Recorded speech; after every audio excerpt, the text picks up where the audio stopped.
Welcome to Narrated Books, where stories come to life, full audiobooks and engaging book summaries. Listen, learn, and explore new worlds through the power of books. Science of Being Well by Wallace D. Wattles. Preface. This volume is the second of a series, the first of which is The Science of Getting Rich.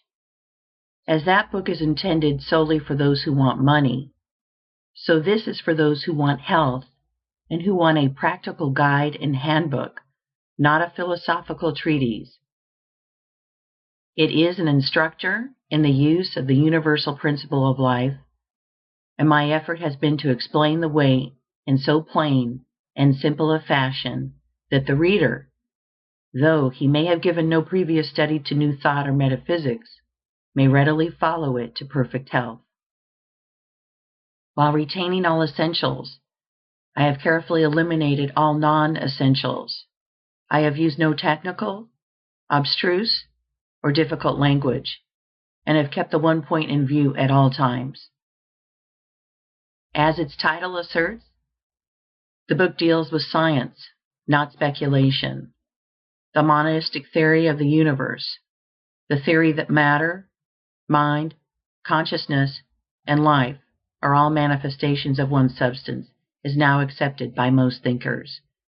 And if you accept this theory, you cannot deny the logical conclusions you will find herein.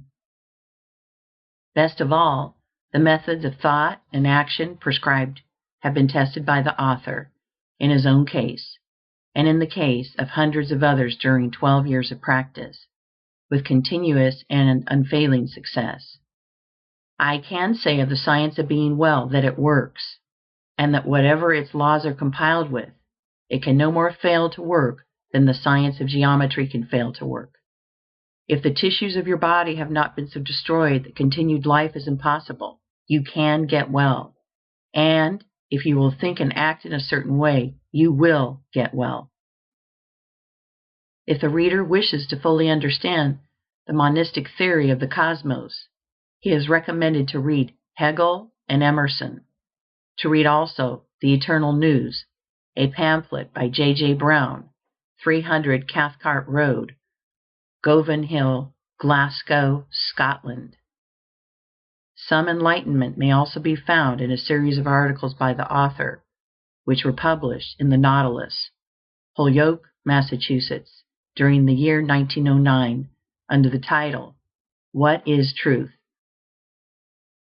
Those who wish more detailed information as to the performance of the voluntary functions, eating, drinking, breathing, and sleeping, may read New Science of Living and Healing, Letters to a Woman's Husband, and The Constructive Use of Foods, booklets by W. D. Wattles, which may be obtained from the publishers of this book.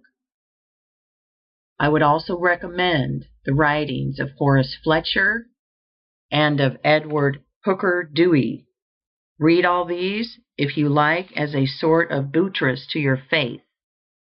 But let me warn you against making the mistake of studying many conflicting theories and practicing, at the same time, parts of several different systems.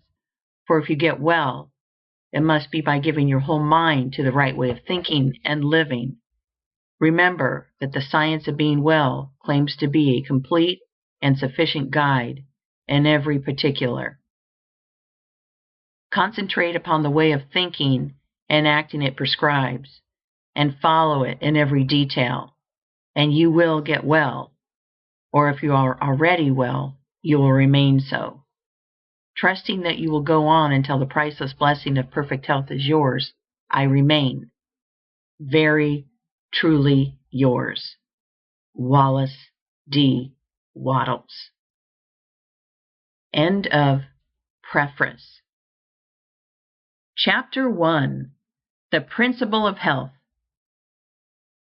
In the personal application of the science of being well, as in that of the science of getting rich, certain fundamental truths must be known in the beginning and accepted without question.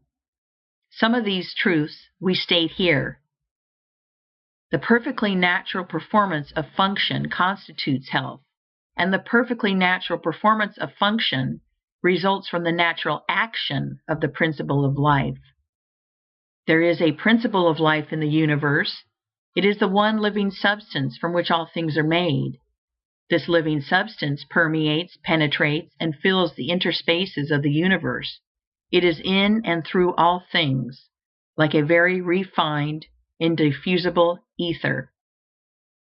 All life comes from it. Its life is all the life there is. Man is a form of this living substance and has within him a principle of health. The word principle is used as meaning source. The principle of health in man, when in full constructive activity, causes all the voluntary functions of his life to be perfectly performed. It is the principle of health in man which really works all healing, no matter what system or remedy is employed. And this principle of health is brought into constructive activity by thinking in a certain way. I proceed now to prove this last statement. We all know that cures are wrought by all the different and often opposite methods employed in the various branches of the healing art. The allopath who gives a strong dose of a counterpoison cures his patient, and the homeopath who gives a diminutive dose of the poison most similar to that of the disease also cures it. If allopathy ever cured any given disease, it is certain that homeopathy never cured that disease, and if homeopathy ever cured an ailment, allopathy could not possibly cure that ailment. The two systems are radically opposite in theory and practice, and yet both cure most diseases. And even the remedies used by physicians in any one school are not the same. Go with a case of indigestion to half a dozen doctors and compare their prescriptions. It is more than likely that none of the ingredients of any one of them will be in the others. Must we not conclude that their patients are healed by a principle of health within themselves, and not by something in the varying remedies? Not only this, but we find the same ailments cured by the osteopath with manipulations of the spine, by the faith healer with prayer, by the food scientist with bills of fare, by the Christian Scientist with a formulated creed statement, by the mental scientist with affirmation, and by the hygienist with differing plans of living. What conclusion can we come to in the face of all these facts but that there is a principle of health which is the same in all people and which really accomplishes all the cures, and that there is something in all the systems which under favorable conditions arouses the principle of health to action? That is, medicines, manipulations, prayers, bills of fare, affirmations, and hygienic practices cure whenever they cause the principle of health to become active, and fail whenever they do not cause it to become active. Does not all this indicate that the results depend upon the way the patient thinks about the remedy, rather than upon the ingredients in the prescription? There is an old story which furnishes so good an illustration on this point that I will give it here. It is said that in the Middle Ages, the bones of a saint, kept in one of the monasteries, were working miracles of healing. On certain days, a great crowd of the afflicted gathered to touch the relics, and all who did so were healed. On the eve of one of those occasions, some sacrilegious rascal gained access to the case in which the wonder-working relics were kept, and stole the bones. And in the morning, with the usual crowd of sufferers waiting at the gates, the fathers found themselves shorn of the source of the miracle-working power. They resolved to keep the matter quiet, hoping that by doing so they might find the thief and recover their treasures. And hastening to the cellar of the convent, they dug up the bones of a murderer who had been buried there many years before. These they placed in the case, intending to make some plausible excuse for the failure of the saint to perform his usual miracles on that day, and then they let in the waiting assemblage of the sick and infirm. To the intense astonishment of those in the secret, the bones of the malefactor proved as efficacious as those of the saint, and the healing went on as before. One of the fathers is said to have left a history of the occurrence, in which he confessed that, In his judgment, the healing power had been in the people themselves all the time, and never in the bones at all. Whether this story is true or not, the conclusion applies to all the cures wrought by all the systems. The power that heals is in the patient himself, and whether it shall become active or not does not depend upon the physical or mental means used, but upon the way the patient thinks about these means. There is a universal principle of life, as Jesus taught, a great spiritual healing power, and there is a principle of health in man which is related to this healing power. This is dormant or active according to the way a man thinks. He can always quicken it into activity by thinking in a certain way. Your getting well does not depend upon the adoption of some system or the findings of some remedy. People with your identical ailments have been healed by all systems and all remedies. It does not depend upon climate. Some people are well and others are sick in all climates. It does not depend upon avocation, unless in case of those who work under poisonous conditions. People are well in all trades and professions. Your getting well depends upon your beginning to think and act in a certain way. The way a man thinks about things is determined by what he believes about them. His thoughts are determined by his faith, and the results depend upon his making a personal application of his faith. If a man has faith in the efficacy of a medicine and is able to apply that faith to himself, that medicine will certainly cause him to be cured. But though his faith be great, he will not be cured unless he applies it to himself. Many sick people have faith for others, but none for themselves. So, if he has faith in a system of diet and can personally apply that faith, it will cure him. And if he has faith in prayers and affirmations and personally applies his faith, prayers and affirmations will cure him. Faith, personally applied, cures, and no matter how great the faith or how persistent the thought, it will not cure without personal application. The science of being well, then, includes the two fields of thought and action.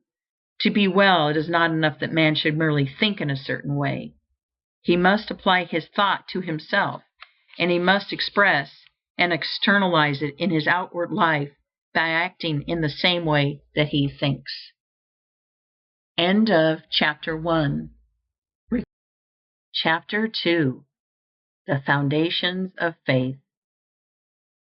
Before man can think in the certain way which will cause his diseases to be healed, he must believe in certain truths, which are here stated. All things are made from one living substance, which, in its original state, permeates, penetrates, and fills the interspaces of the universe. While all visible things are made from it, yet this substance, in its first formless condition, is in and through all the visible forms that it has made. Its life is in all, and its intelligence is in all. This substance creates by thought, and its method is by taking the form of that which it thinks about. The thought of a form held by this substance causes it to assume that form. Thought of a motion causes it to institute that motion. Forms are created by this substance in moving itself into certain attitudes or positions. When original substance wishes to create a given form, it thinks of the motions which will produce that form. When it wishes to create a world, it thinks of the motions, perhaps extending through ages, which will result in its coming into the attitude and form of the world, and these motions are made. When it wishes to create an oak tree, it thinks of the sequences of movement, perhaps extending through ages, which will result in the form of an oak tree, and these motions are made. The particular sequences of motion by which differing forms should be produced were established in the beginning. They are changeless. Certain motions instituted in the formless substance will forever produce certain forms. Man's body is formed from the original substance and is the result of certain motions which first existed as thoughts of original substance. The motions which produce, renew, and repair the body of man are called functions, and these functions are of two classes: voluntary and involuntary. The involuntary functions are under the control of the Principle of Health in man, and are performed in a perfectly healthy manner so long as man thinks in a certain way. The voluntary functions of life are eating, drinking, breathing, and sleeping. These, entirely or in part, are under the direction of man's conscious mind, and he can perform them in a perfectly healthy way if he will. If he does not perform them in a healthy way, he cannot long be well. So we see that if man thinks in a certain way, and eats, drinks, breathes, and sleeps in a corresponding way, he will be well. The involuntary functions of man's life are under the direct control of the Principle of Health, and so long as man thinks in a perfectly healthy way, these functions are perfectly performed, for the action of the Principle of Health is largely directed by man's conscious thought affecting his subconscious mind. Man is a thinking center, capable of originating thought, and as he does not know everything, he makes mistakes and thinks error. Not knowing everything, he believes things to be true which are not true. Man holds in his thought the idea of diseased and abnormal functioning and conditions, and so perverts the action of the Principle of Health, causing diseased and abnormal functioning and conditions within his own body. In the original substance, there are held only the thoughts of perfect motion, perfect and healthy function, complete life. God never thinks disease or imperfection, but for countless ages men have held thoughts of disease, abnormality, old age, and death, and the perverted functioning resulting from these thoughts has become a part of the inheritance of the race. Our ancestors have, for many generations, held imperfect ideas concerning human form and functioning, and we begin life with racial, subconscious impressions of imperfection and disease. This is not natural or a part of the plan of nature. The purpose of nature can be nothing else than the perfection of life. This we see from the very nature of life itself. It is the nature of life to continually advance toward more perfect living. Advancement is the inevitable result of the very act of living. Increase is always the result of active living. Whatever lives must live more and more. The seed lying in the granary has life, but it is not living. Put it into the soil, and it becomes active, and at once begins to gather to itself from the surrounding substance, and to build a plant form. It will so cause increase that a seed head will be produced containing 30, 60, or 100 seeds, each having as much life as the first. Life by living increases. Life cannot live without increasing, and the fundamental impulse of life is to live. It is in response to this fundamental impulse that original substance works and creates. God must live, and he cannot live except as he creates and increases. In multiplying forms, he is moving on to live more. The universe is a great advancing life, and the purpose of nature is the advancement of life toward perfection, toward perfect functioning. The purpose of nature is perfect health. The purpose of nature, so far as man is concerned, is that he should be continuously advancing into more life and progressing toward perfect life, and that he should live the most complete life possible in his present sphere of action. This must be so, because that which lives in man is seeking more life. Give a little child a pencil and paper, and he begins to draw crude figures. That which lives in him is trying to express itself in art. Give him a set of blocks, and he will try to build something. That which lives in him is seeking expression in architecture. Seat him at a piano, and he will try to draw harmony from the keys. That which lives in him is trying to express itself in music. That which lives in man is always seeking to live more. And since man lives most when he is well, the principle of nature in him can seek only health.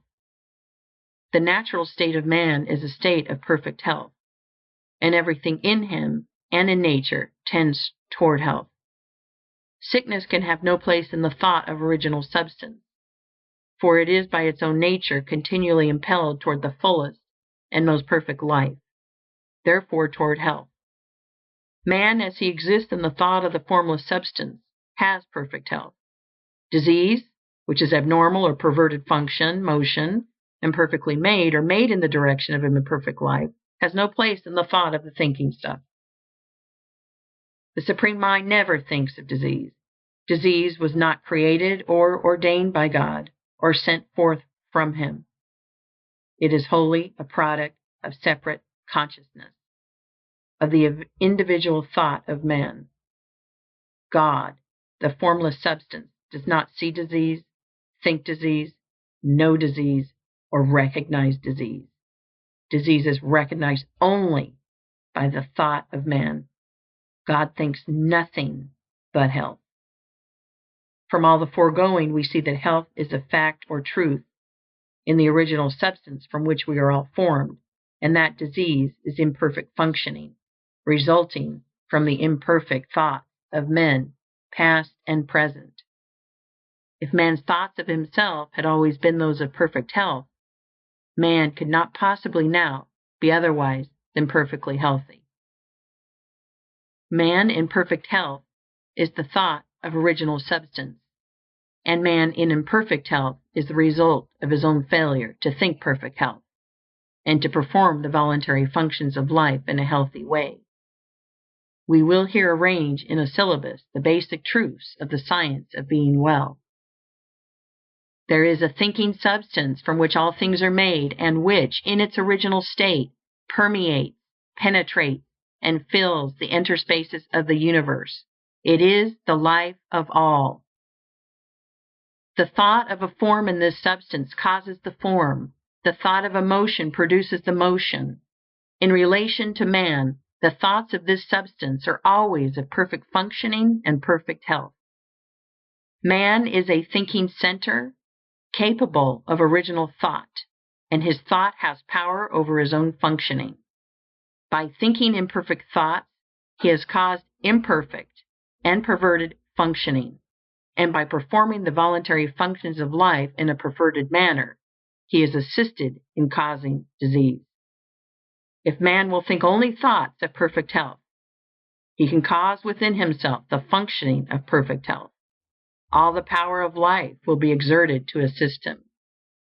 But this healthy functioning will not continue unless man performs the external or voluntary functions of living in a healthy manner. Man's first step must be to learn how to think perfect health, and his second step to learn how to eat, drink, breathe, and sleep in a perfectly healthy way. If man takes these two steps, he will certainly become well and remain so. End of Chapter 2.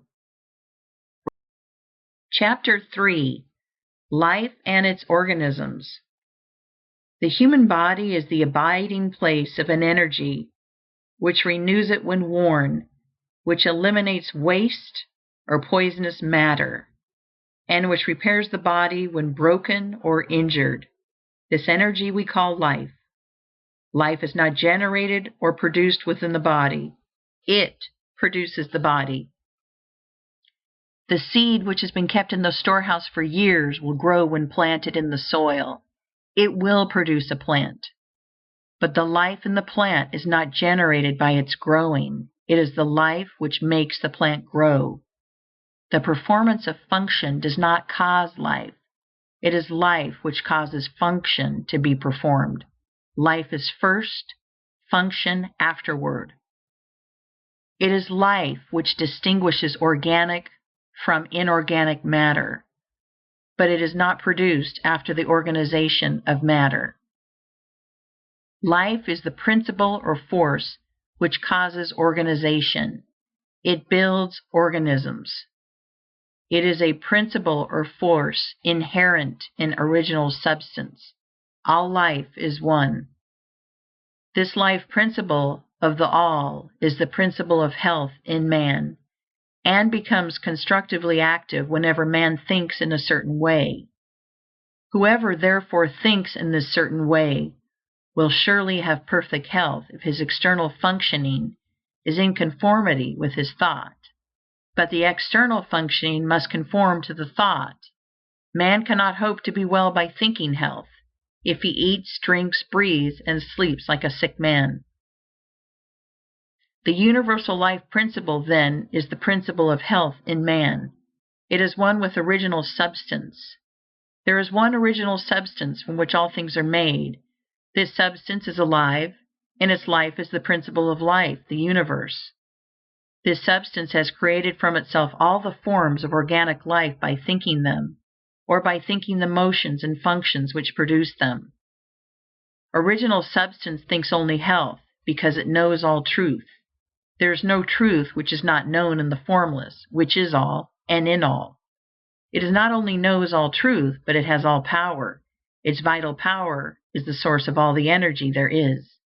A conscious life which knows all truth, and which has all power, cannot go wrong or perform function imperfectly, knowing all it knows too much to go wrong, and so the Formless cannot be diseased or think disease. Man is a form of this original substance, and has a separate consciousness of his own, but his consciousness is limited and therefore imperfect. By reason of his limited knowledge, man can and does think wrongly, and so he causes perverted and imperfect functioning in his own body. Man is not known too much to go wrong. The diseased or imperfect functioning may not instantly result from an imperfect thought, but it is bound to come if the thought becomes habitual.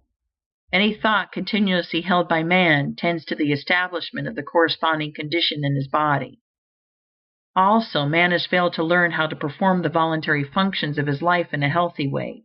He does not know when, what, and how to eat. He knows little about breathing and less about sleep. He does all these things in a wrong way and under wrong condition, and this because he has neglected to follow the only sure guide to the knowledge of life. He has tried to live by logic rather than by instinct. He has made living a matter of art and not of nature, and he has gone wrong. His only remedy is to begin to go right, and this he can surely do. It is the work of this book to teach the whole truth, so that the man who reads it shall know too much to go wrong. The thoughts of disease produce the forms of disease. Man must learn to think health and be an original substance, which takes the form of its thoughts.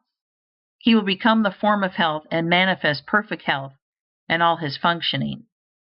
The people who were healed by touching the bones of the saint were really healed by thinking in a certain way, and not by any power emanating from the relics. There is no healing power in the bones of dead men, whether they be those of saint or sinner. The people who were healed by the doses of either the allopath or the homeopath were also really healed by thinking in a certain way. There is no drug which has within itself the power to heal disease.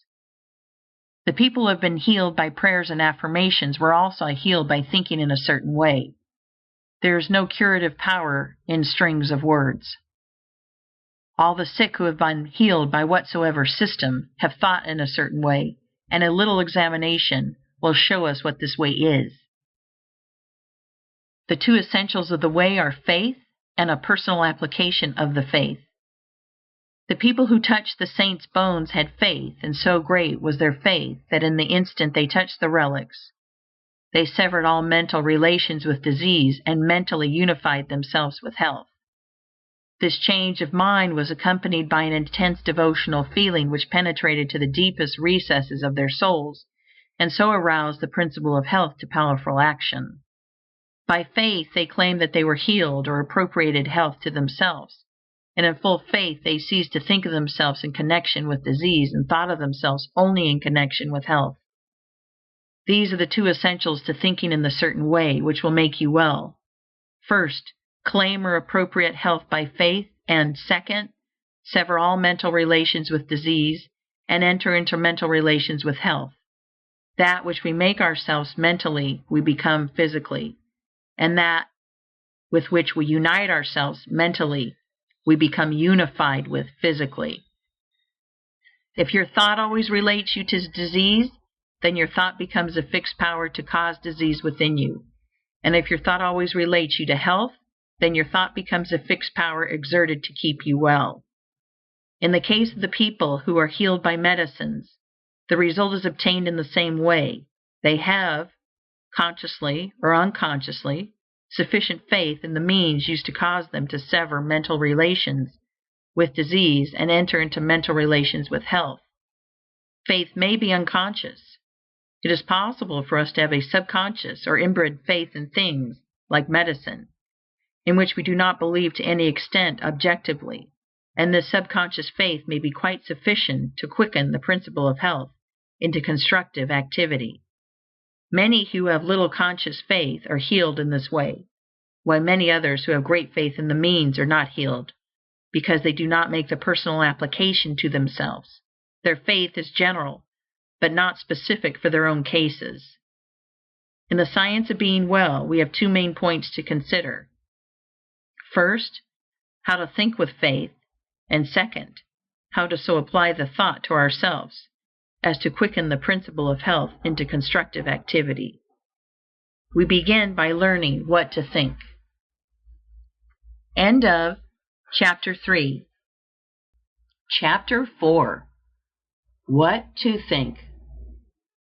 In order to sever all mental relations with disease, you must enter into mental relations with health, making the process positive, not negative, one of assumption, not of rejection.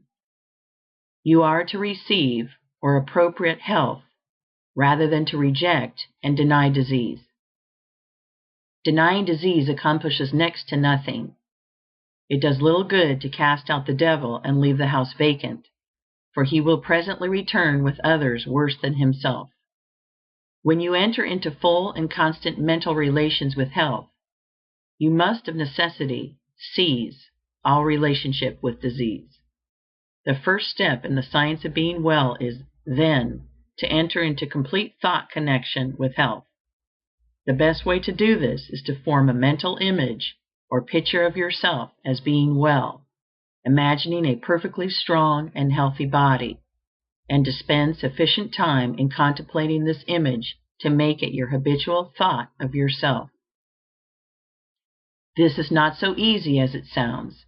It necessitates the taking of considerable time for meditation, and not all persons have the imaging faculty well enough developed to form a distinct mental picture of themselves in a perfect or idealized body. It is much easier, as in the science of getting rich, to form a mental image of the things one wants to have, for we have seen these things, or their counterparts, and know how they look. We can picture them very easily from memory, but we have never seen ourselves in a perfect body, and a clear mental image is hard to form. It is not necessary or essential, however, to have a clear mental image of yourself as you wish to be. It is only essential to form a conception of perfect health and to relate yourself to it. This conception of health is not a mental picture of a particular thing. It is an understanding of health, and carries with it the idea of perfect functioning in every part and organ. You may try to picture yourself as perfect in physique. That helps, and you must think of yourself as doing everything in the manner of a perfectly strong and healthy person. You can picture yourself as walking down the street with an erect body and a vigorous stride. You can picture yourself as doing your day's work easily and with surplus vigor, never tired or weak. You can picture in your mind how all things would be done by a person full of health and power, and you can make yourself the central figure in the picture, doing things in just that way. Never think of the ways in which weak or sickly people do things. Always think of the way strong people do things. Spend your leisure time in thinking about the strong way until you have a good conception of it, and always think of yourself in connection with the strong way of doing things. This is what I mean by having a conception of health. In order to establish perfect functioning in every part, man does not have to study anatomy or physiology so that he can form a mental image of each separate organ and address himself to it. He does not have to treat his liver, his kidneys, his stomach, or his heart. There is one principle of health in man which has control over all the involuntary functions of his life, and the thought of perfect health impressed upon this principle will reach each part and organ. Man's liver is not controlled by a liver principle, his stomach by a digestive principle, and so on. The principle of health is one. The less you go into the detailed study of physiology, the better for you. Our knowledge of this science is very imperfect and leads to imperfect thought. Imperfect thought causes imperfect functioning, which is disease. Let me illustrate. Until quite recently, physiology fixed 10 days as the extreme limit of man's endurance without food. It was considered that only in exceptional cases could he survive a longer fast. So the impression became universally disseminated that one who was deprived of food must die in from 5 to 10 days, and numbers of people, when cut off from food by shipwreck, accident, or famine, did die within this period. But the performances of Dr. Tanner, the 40-day faster, and the writings of Dr. Dewey and others on the fasting cure, together with the experiments of numberless people who have fasted from 40 to 60 days, have shown that man's ability to live without food is vastly greater than had been supposed. Any person, properly educated, can fast from 20 to 40 days with little loss in weight, and often with no apparent loss of strength at all. The people who starved to death in 10 days or less did so because they believed that death was inevitable. An erroneous physiology had given them a wrong thought about themselves. When a man is deprived of food, he will die in from 10 to 50 days, according to the way he has been taught, or, in other words, according to the way he thinks about it. So you see that an erroneous physiology can work very mischievous results. No science of being well can be founded on current physiology. It is not sufficiently exact in its knowledge. With all its pretensions, comparatively little is really known as to the interior workings and processes of the body. It is not known just how food is digested. It is not known just what part food plays, if any, in the generation of force. It is not known exactly what the liver, spleen, and pancreas are for, or what part their secretions play in the chemistry of assimilation. On all these and most other points we theorize, but we do not really know. When man begins to study physiology, he enters the domain of theory and disputation. He comes among conflicting opinions, and he is bound to form mistaken ideas concerning himself. These mistaken ideas lead to the thinking of wrong thoughts, and this leads to perverted functioning and disease. All that the most perfect knowledge of physiology could do for man would be to enable him to think only thoughts of perfect health, and to eat, drink, breathe, and sleep in a perfectly healthy way, and this, as we shall show, he can do without studying physiology at all. This, for the most part, is true of all hygiene. There are certain fundamental propositions which we should know, and these will be explained in later chapters. But aside from these propositions, ignore physiology and hygiene. They tend to fill your mind with thoughts of imperfect conditions, and these thoughts will produce the imperfect conditions in your own body. You cannot study any science which recognizes disease if you are to think nothing but health. Drop all investigation as to your present condition, its causes or possible results, and set yourself to the work of forming a conception of health. Think about health and the possibilities of health, of the work that may be done and the pleasures that may be enjoyed in a condition of perfect health. Then make this conception your guide in thinking of yourself. Refuse to entertain for an instant any thought of yourself which is not in harmony with it. When any idea of disease or imperfect functioning enters your mind, cast it out instantly by calling upon a thought which is in harmony with the conception of health. Think of yourself at all times as realizing conception, as being a strong and perfectly healthy personage, and do not harbor a contrary thought. Know that as you think of yourself in unity with this conception, the original substance which permeates and fills the tissues of your body is taking form according to the thought, and know that this intelligent substance or mind stuff will cause function to be performed in such a way that your body will be rebuilt with perfectly healthy cells. The intelligent substance from which all things are made permeates and penetrates all things, and so it is in and through your body. It moves according to its thoughts, and so if you hold only the thoughts of perfectly healthy function, it will cause the movements of perfectly healthy function within you. Hold with persistence to the thought of perfect health in relation to yourself. Do not permit yourself to think in any other way.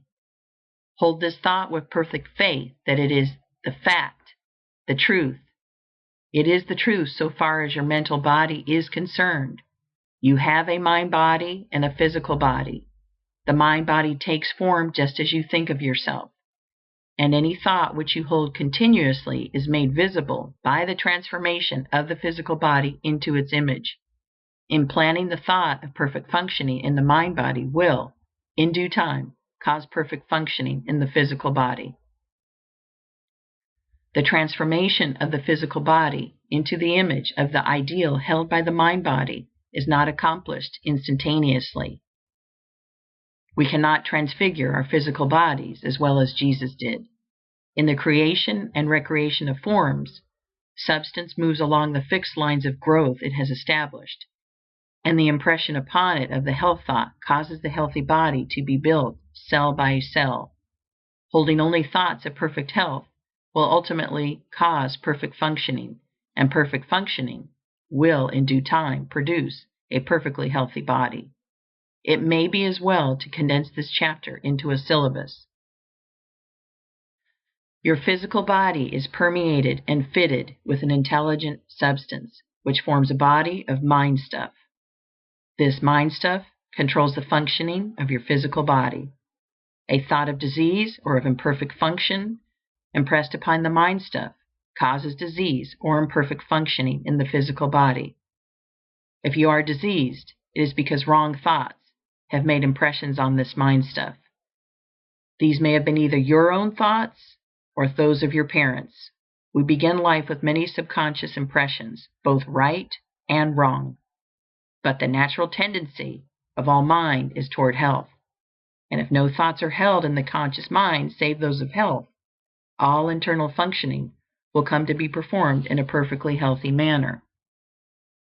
The power of nature within you is sufficient to overcome all hereditary impressions, and if you will learn to control your thoughts so that you shall think only those of health, and if you will perform the voluntary functions of life in a perfectly healthy way, you can certainly be well.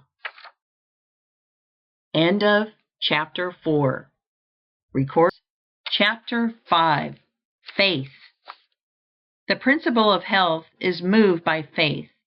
Nothing else can call it into action, and only faith can enable you to relate yourself to health and sever your relation with disease in your thoughts. You will continue to think of disease unless you have faith in health. If you do not have faith, you will doubt. If you doubt, you will fear. And if you fear, you will relate yourself in mind to that which you fear. If you fear disease, you will think of yourself in connection with disease, and that will produce within yourself the form and motions of disease. Just as original substance creates from itself the forms of its thoughts, so your mind body, which is original substance, takes the form and motion of whatever you think about. If you fear disease, dread disease, have doubts about your safety from disease, or if you even contemplate disease, you will connect yourself with it and create its forms and motions within you. Let me enlarge somewhat upon this point. The potency or creative power of a thought is given to it by the faith that is in it. Thoughts which contain no faith create no forms.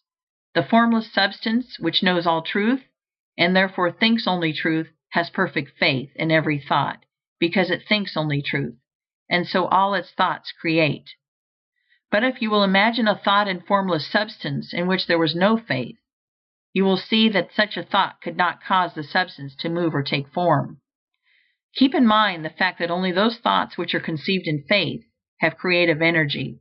Only those thoughts which have faith with them are able to change function or to quicken the principle of health into activity. If you do not have faith in health, you will certainly have faith in disease. If you do not have faith in health, it will do you no good to think about health, for your thoughts will have no potency and will cause no change for the better in your conditions. If you do not have faith in health, I repeat, you will have faith in disease. And if, under such conditions, you think about health for 10 hours a day and think about disease for only a few minutes, the disease thought will control your condition because it will have the potency of faith, while the health thought will not. Your mind-body will take on the form and motions of disease and retain them, because your health thought will not have sufficient dynamic force to change form or motion. In order to practice the science of being well, you must have complete faith in health. Faith begins in belief, and we now come to the question, what must you believe in order to have faith in health? You must believe that there is more health power than disease power in both yourself and your environment, and you cannot help believing this if you consider the facts. These are the facts. There is a thinking substance from which all things are made, and which, in its original state, permeates, penetrates, and fills the interspaces of the universe. The thought of a form in this substance produces the form. The thought of a motion institutes the motion. In relation to man, the thoughts of original substance are always of perfect health and perfect functioning. This substance, within and without man, always exerts its power toward health. Man is a thinking center, capable of original thought. He has a mind-body of original substance permeating a physical body, and the functioning of his physical body is determined by the faith of his mind-body. If man thinks with faith of the functioning of health, he will cause his internal functions to be performed in a healthy manner, provided that he performs the external functions in a corresponding manner. But if man thinks with faith of disease or of the power of disease, he will cause his internal functioning to be the functioning of disease.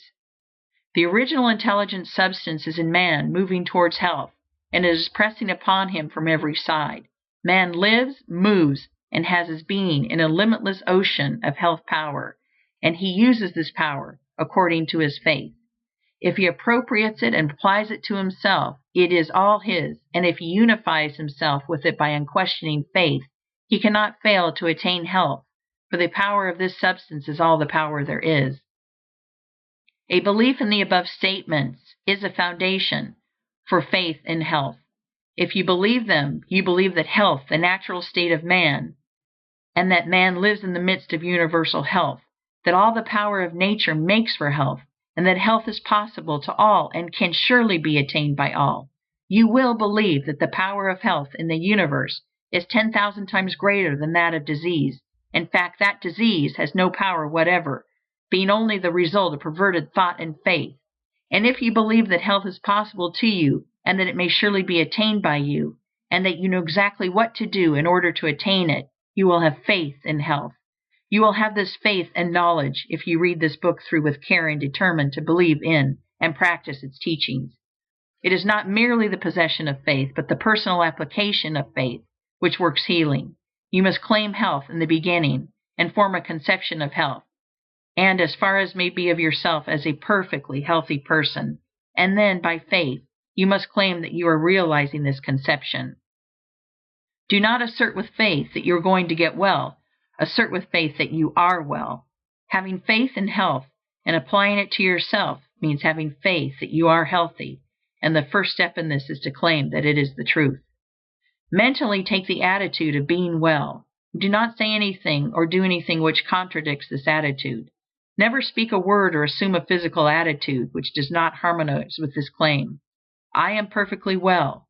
When you walk, go with a brisk step and with your chest thrown out and your head held up. Watch that at all times your physical actions and attitudes are those of a healthy person. When you find that you have relapsed into the attitude of weakness or disease, change instantly. Straighten up. Think of health and power. Refuse to consider yourself as others than a perfectly healthy person.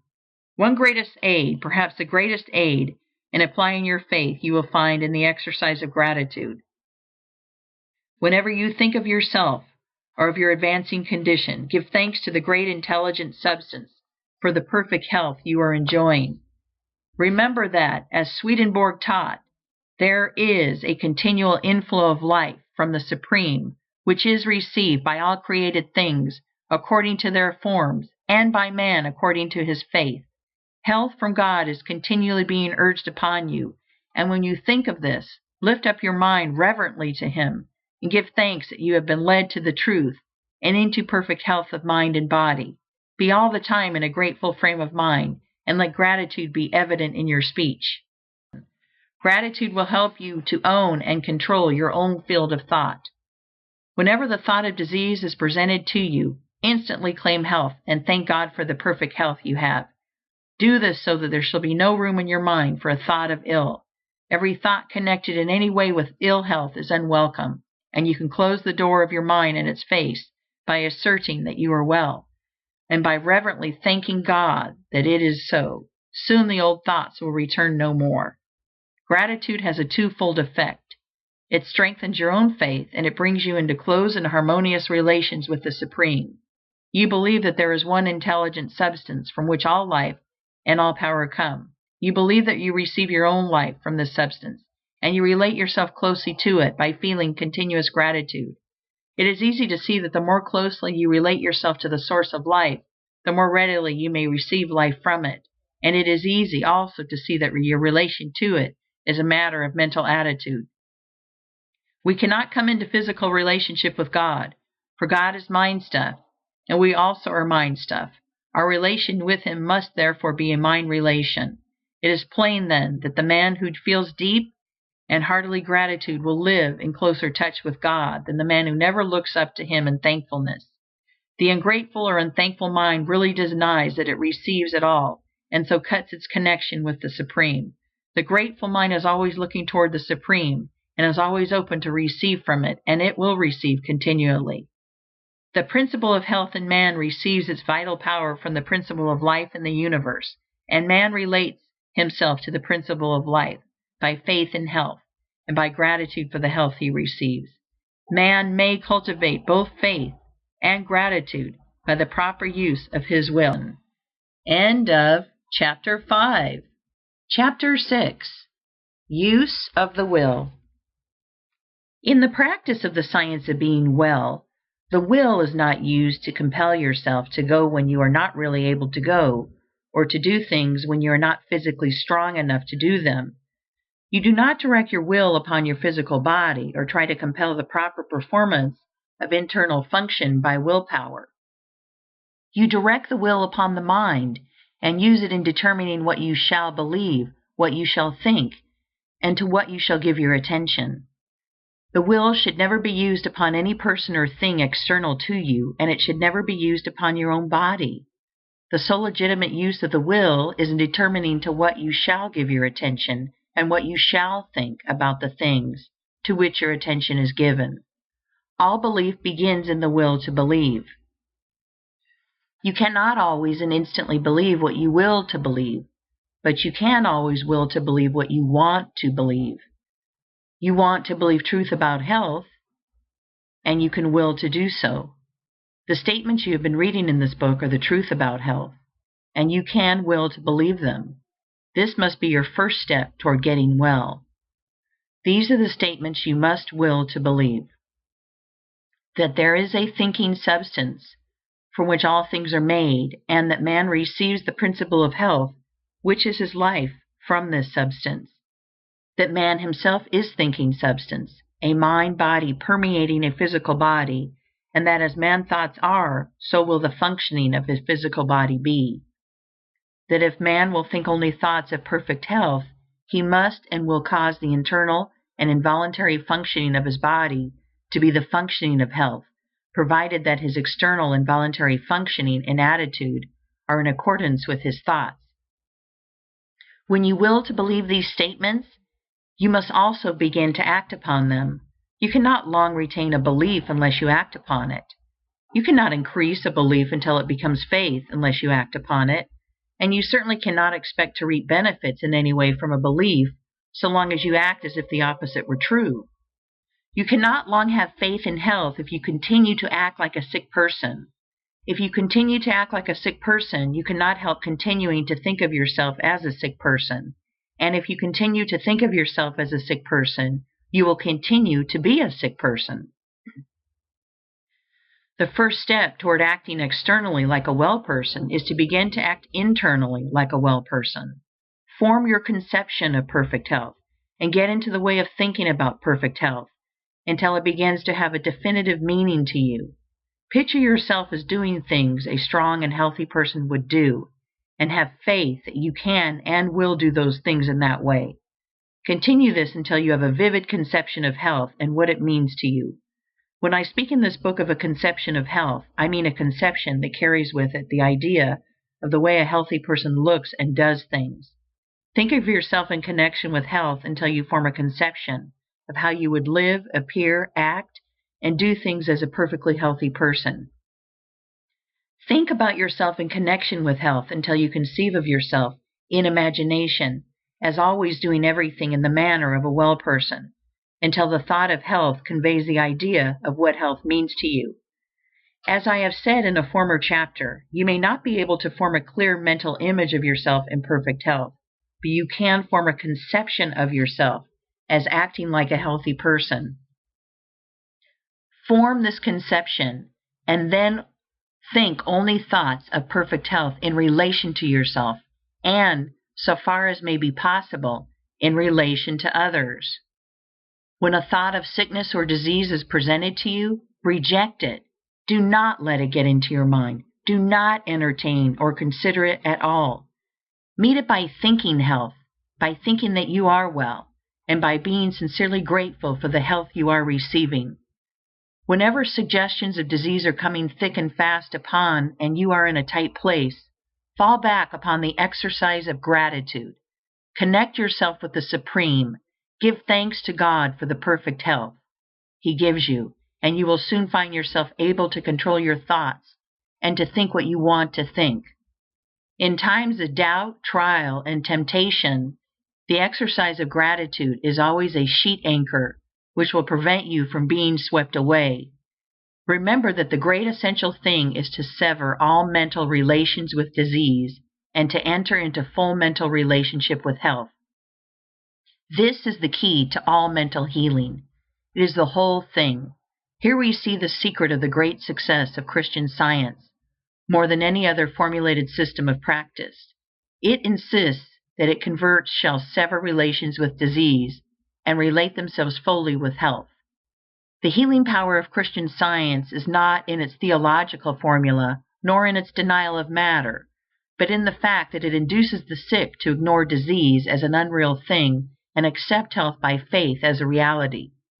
Its failures are made because its practitioners, while thinking in a certain way, do not eat, drink, breathe, and sleep in the same way. While there is no healing power in the repetition of strings of words, yet it is a very convenient thing to have the central thought so formulated that you can repeat them readily, so that you can use them as affirmations whenever you are surrounded by an environment which gives you adverse suggestions. When those around you begin to talk of sickness and death, close your ears and mentally assert something like the following: There is one substance, and I am that substance. That substance is eternal, and it is life. I am that substance, and I am eternal life. That substance knows no disease. I am that substance, and I am health. Exercise your willpower in choosing only those thoughts which are thoughts of health, and arrange your environment so that it shall suggest thoughts of health. Do not have about you books, pictures, or other things which suggest death, disease, deformity, weakness, or age.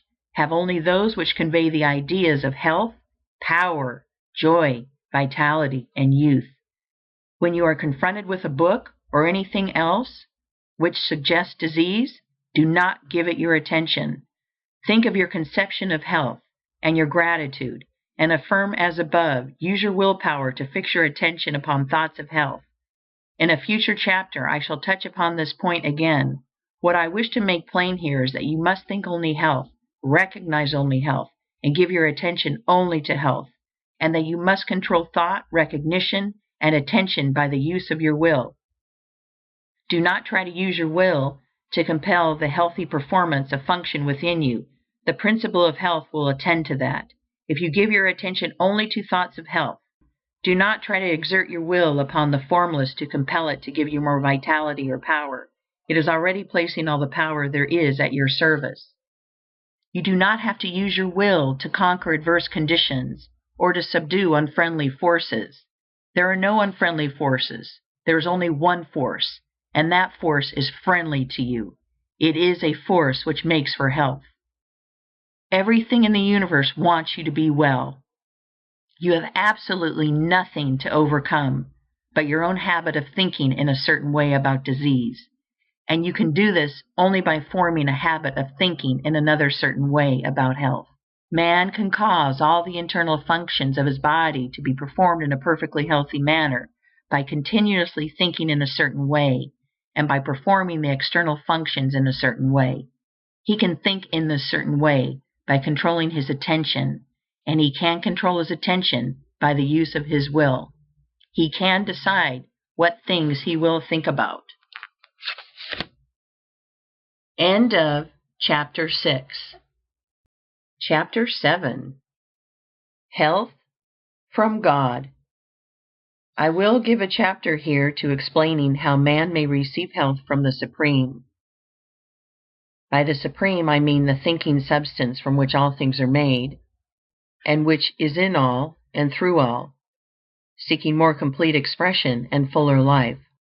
This intelligent substance, in a perfectly fluid state, permeates and penetrates all things, and is in touch with all minds.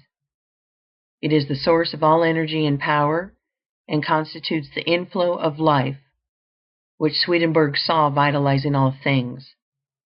It is working to one definitive end and for the fulfillment of one purpose, and that purpose is the advancement of life toward the complete expression of mind. When man harmonizes himself with this intelligence, it can and will give him health and wisdom. When man holds steadily to the purpose to live more abundantly, he comes into harmony with this Supreme Intelligence. The purpose of the Supreme Intelligence is the most abundant life for all. The purpose of this Supreme Intelligence for you is that you should live more abundantly. If, then, your own purpose is to live more abundantly, you are unified with the Supreme. You are working with it, and it must work with you. But as the Supreme Intelligence is in all, if you harmonize with it, you must harmonize with all, and you must desire more abundant life for all as well as for yourself. Two great benefits come to you from being in harmony with the Supreme Intelligence. First, you will receive wisdom. By wisdom, I do not mean knowledge of facts so much as ability to perceive and understand facts, and to judge soundly and act rightly in all matters relating to life. Wisdom is the power to perceive truth and the ability to make the best use of the knowledge of truth. It is the power to perceive at once the best end to aim at and the means best adapted to attain that end. With wisdom comes poise and the power to think rightly, to control and guide your thoughts, and to avoid the difficulties which come from wrong thinking. With wisdom, you will be able to select the right courses for your particular needs, and to so govern yourself in all ways as to secure the best results. You will know how to do what you want to do. You can readily see that wisdom must be an essential attribute of the Supreme Intelligence, since that which you knows all truth must be wise. And you can also see that just in proportion as you harmonize and unify your mind with that intelligence, you will have wisdom. But I repeat that since this intelligence is all and in all, you can enter into its wisdom only by harmonizing with all. If there is anything in your desires or your purpose which will bring oppression to any, or work injustice to, or cause lack of life for any, you cannot receive wisdom from the Supreme. Furthermore, your purpose for your own self must be the best. Man can live in three general ways: for the gratification of his body, for that of his intellect, or for that of his soul. The first is accomplished by satisfying the desires for food, drink, and those other things which give enjoyable physical sensations. The second is accomplished by doing those things which cause pleasant mental sensations, such as gratifying the desire for knowledge, or those for fine clothing, fame, power, and so on. The third is accomplished by giving way to the instincts of unselfish love and altruism. Man lives most wisely and completely when he functions most perfectly along all of those lines, without excess in any of them. The man who lives swinishly for the body alone is unwise and out of harmony with God. That man who lives solely for the cold enjoyments of the intellect, though he be absolutely moral, is unwise and out of harmony with God. And the man who lives wholly for the practice of altruism, and who throws himself away for others, is as unwise and as far from harmony with God as those who go to excess in other ways. To come into full harmony with the Supreme, you must purpose to live to the utmost of your capabilities in body, mind, and soul. This must mean the full exercise of function in all the different ways, but without excess, for excess in one causes deficiency in the others. Behind your desire for health is your own desire for more abundant life, and behind that is the desire of the formless intelligence to live more fully in you. So, as you advance toward perfect health, hold steadily to the purpose to attain complete life, physical, mental, and spiritual, to advance in all ways, and in every way to live more. If you hold this purpose, you will be given wisdom. He that willeth to do the will of the Father shall know, said Jesus. Wisdom is the most desirable gift that can come to man, for it makes him rightly self-governing. But wisdom is not all you may receive from the Supreme Intelligence. You may receive physical energy, vitality, life force. The energy of the formless substance is unlimited and permeates everything. You are already receiving or appropriating to yourself this energy in an automatic and instinctive way, but you can do so to a far greater degree if you set about it intelligently. The measure of a man's strength is not what God is willing to give him, but what he himself has the will and the intelligence to appropriate to himself. God gives you all there is. Your only question is how much to take of the unlimited supply. Professor James has pointed out that there is apparently no limit to the powers of men, and this is simply because man's power comes from the inexhaustible reservoir of the Supreme. The runner who has reached the stage of exhaustion, when his physical power seems entirely gone, by running on in a certain way, may receive his second wind. His strength is renewed in a seemingly miraculous fashion, and he can go on indefinitely. And by continuing in the certain way, he may receive a third, fourth, and fifth wind. We do not know where the limit is, or how far it may be possible to extend it. The conditions are that the runner must have absolute faith that the strength will come, that he must think steadily of strength and have perfect confidence that he has it, and that he must continue to run on. If he admits a doubt into his mind, he falls exhausted, and if he stops running to wait for the accession of strength, it will never come. His faith in strength, his faith that he can keep on running, his unwavering purpose to keep on running, and his action in keeping on seem to connect him to the source of energy in such a way as to bring him a new supply. In a very similar manner, the sick person who has unquestioning faith in health, whose purpose brings him into harmony with the Source, and who performs the voluntary functions of life in a certain way, will receive vital energy sufficient for all his needs and for the healing of all his diseases. God, who seeks to live and express himself fully in man, delights to give man all that is needed for the most abundant life. Action and reaction are equal, and when you desire to live more, if you are in mental harmony with the Supreme, the forces which make for life begin to concentrate about you and upon you. The One Life begins to move towards you, and your environment becomes surcharged with it. Then, if you appropriate it by faith, it is yours. Ye shall ask what ye will, and it shall be done unto you. Your Father giveth not his Spirit by measure. He delights to give good gifts to you. End of Chapter 7. Chapter 8. Summary of the Mental Actions. Let me now summarize the mental actions and attitudes necessary to the practice of the science of being well. First, you believe that there is a thinking substance from which all things are made, and which, in its original state, permeates, penetrates, and fills the interspaces of the universe.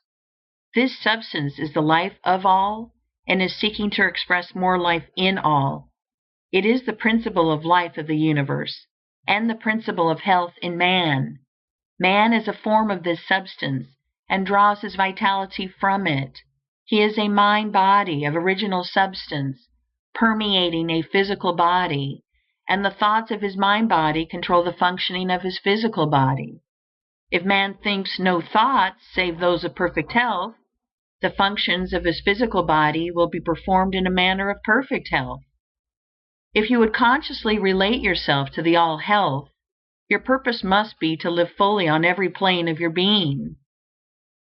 You must want all that there is in life for body, mind, and soul, and this will bring you into harmony with all the life there is. The person who is in conscious and intelligent harmony with all will receive a continuous inflow of vital power from the Supreme Life, and this inflow is prevented by angry, selfish, or antagonistic mental attitudes. If you are against any part, you have severed relations with all. You will receive life, but only instinctively and automatically, not intelligently and purposefully. You can see that if you are mentally antagonistic to any part, you cannot be in complete harmony with the whole. Therefore, as Jesus directed, be reconciled to everybody and everything before you offer worship. Want for everybody all that you want for yourself.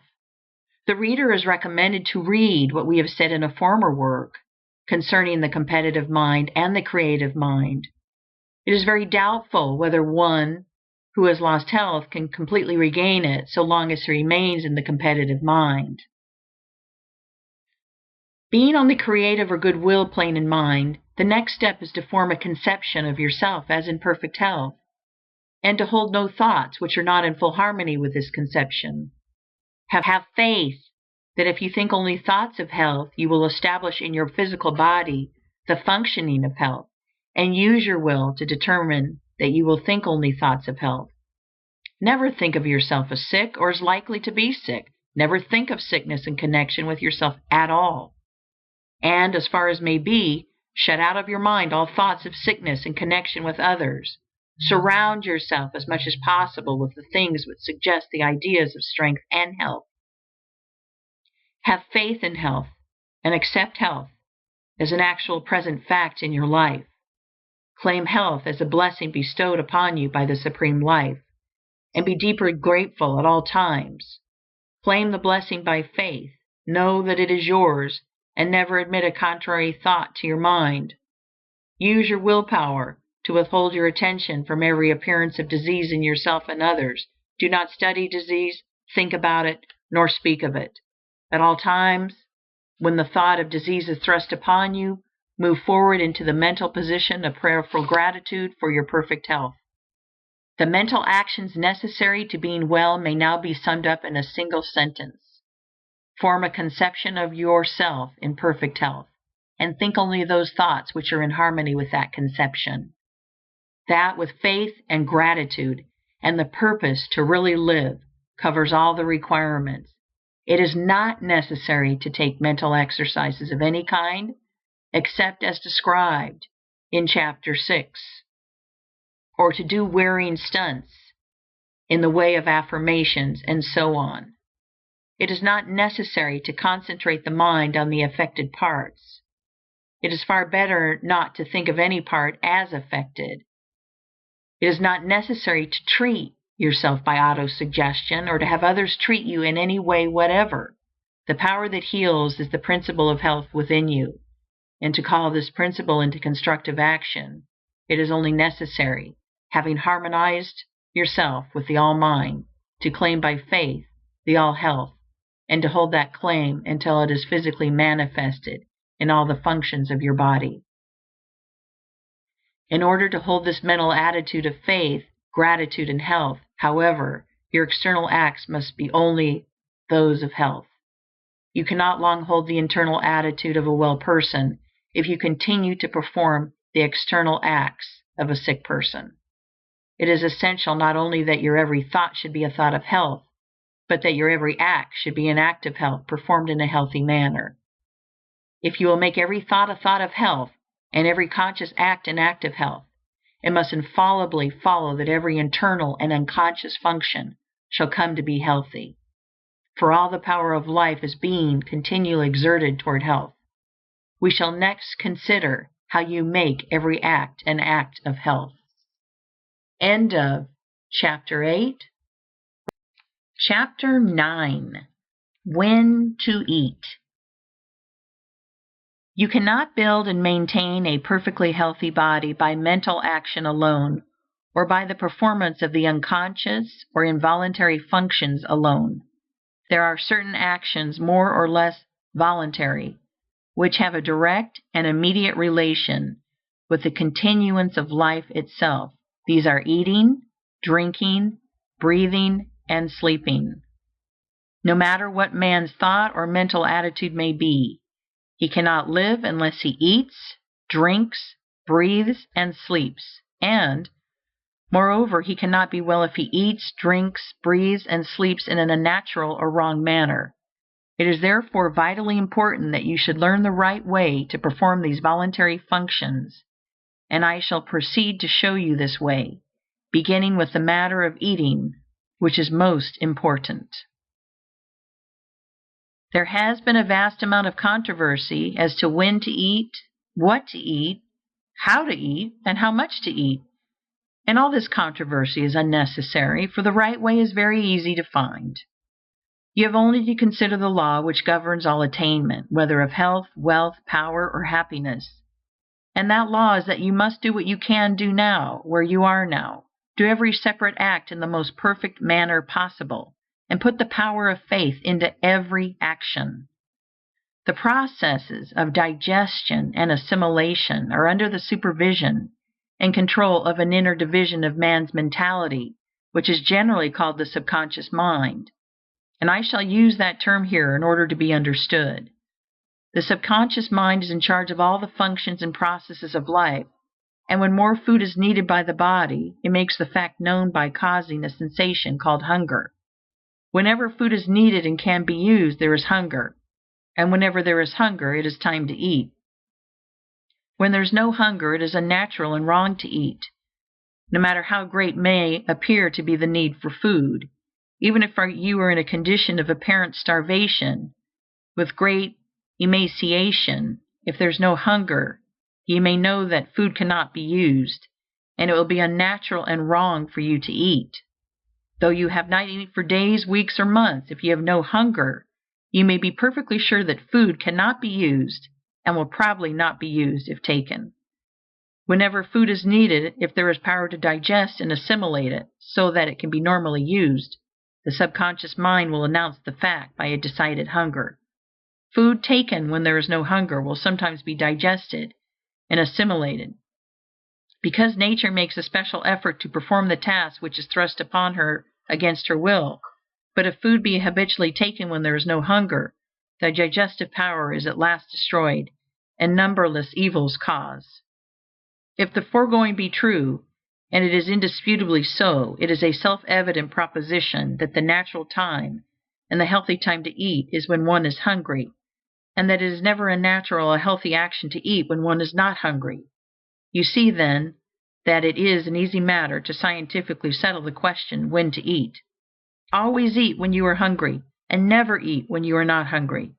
This is obedience to nature, which is obedience to God. We must not fail, however, to make clear the distinction between hunger and appetite. Hunger is the call of the subconscious mind for more material to be used in repairing and renewing the body, and in keeping up the internal heat, and hunger is never felt unless there is need for more material, and unless there is power to digest it when taken into the stomach. Appetite is a desire for the gratification of sensation. The drunkard has an appetite for liquor, but he cannot have a hunger for it. A normally fed person cannot have a hunger for candy or sweets. The desire for these things is an appetite. You cannot hunger for tea, coffee, spiced foods, or for the various taste-tempting devices of the skilled cook. If you desire these things, it is with appetite, not with hunger. Hunger is nature's call for material to be used in building new cells, and nature never calls for anything which may not be legitimately used for this purpose. Appetite is often largely a matter of habit. If one eats or drinks at a certain hour, and especially if one takes sweetened or spiced and stimulating foods, the desire comes regularly at the same hour. But this habitual desire for food should never be mistaken for hunger. Hunger does not appear at specified times. It only comes when work or exercise has destroyed sufficient tissue to make the taking in of new raw material a necessity. For instance, if a person has been sufficiently fed on the preceding day, it is impossible that he should feel a genuine hunger on arising from refreshing sleep. In sleep, the body is recharged with vital power, and the assimilation of the food which has been taken during the day is completed. The system has no need for food immediately after sleep, unless the person went to his rest in a state of starvation. With a system of feeding, which is even a reasonable approach to a natural one, no one can have a real hunger for an early morning breakfast. There is no such thing possible as a normal or genuine hunger immediately after arising from sound sleep. The early morning breakfast is always taken to gratify appetite, never to satisfy hunger. No matter who you are or what your condition is, no matter how hard you work or how much you are exposed, unless you go to your bed starved, you cannot arise from your bed hungry. Hunger is not caused by sleep, but by work, and it does not matter who you are or what your condition, or how hard or easy your work. The so-called no breakfast plan is the right plan for you. It is the right plan for everybody, because it is based on the universal law that hunger never comes until it is earned. I am aware that a protest against this will come from the large number of people who enjoy their breakfast, whose breakfast is their best meal, who believe that their work is so hard that they cannot get through the forenoon on an empty stomach, and so on. But all their arguments fall down before the facts. They enjoy their breakfast as the toper enjoys his morning dram, before it gratifies a habitual appetite, and not because it supplies a natural want. It is their best meal for the same reason that his morning dram is the toper's best drink, and they can get along without it, because millions of people of every trade and profession do get along without it, and are vastly better for doing so. If you are to live according to the science of being well, you must never eat until you have an earned hunger. But if I do not eat on arising in the morning, when shall I take my first meal? In 99 cases out of 100, 12 o'clock noon is early enough, and is generally the most convenient time. If you are doing heavy work, you will get by noon a hunger sufficient to justify a good-sized meal. And if your work is light, you will probably still have hunger enough for a moderate meal. The best general rule or law that can be laid down is that you should eat your first meal of the day at noon if you are hungry, and if you are not hungry, wait until you become so. And when shall I eat my second meal? Not at all, unless you are hungry for it, and that with a genuine earned hunger. If you do get hungry for a second meal, eat at the most convenient time, who do not eat until you have a really earned hunger. The reader who wishes to fully inform himself as to the reasons for this way of arranging the meal times will find the best books thereon cited in the preface to this work. From the foregoing, however, you can easily see that the science of being well readily answers the question, when and how often shall I eat? The answer is, eat when you have an earned hunger, and never eat at any other time. End of Chapter 9. Chapter 10. What to Eat. The current sciences of medicine and hygiene have made no progress toward answering the question, what shall I eat? The contests between the vegetarians and the meat eaters, the cooked food advocates, raw food advocates, and various other schools of theorists seem to be interminable, and from the mountains of evidence and argument piled up for and against each special theory, it is plain that if we depend on these scientists, we shall never know what is the natural food of man. Turning away from the whole controversy, then, we will ask the question of Nature herself, and we shall find that she has not left us without an answer.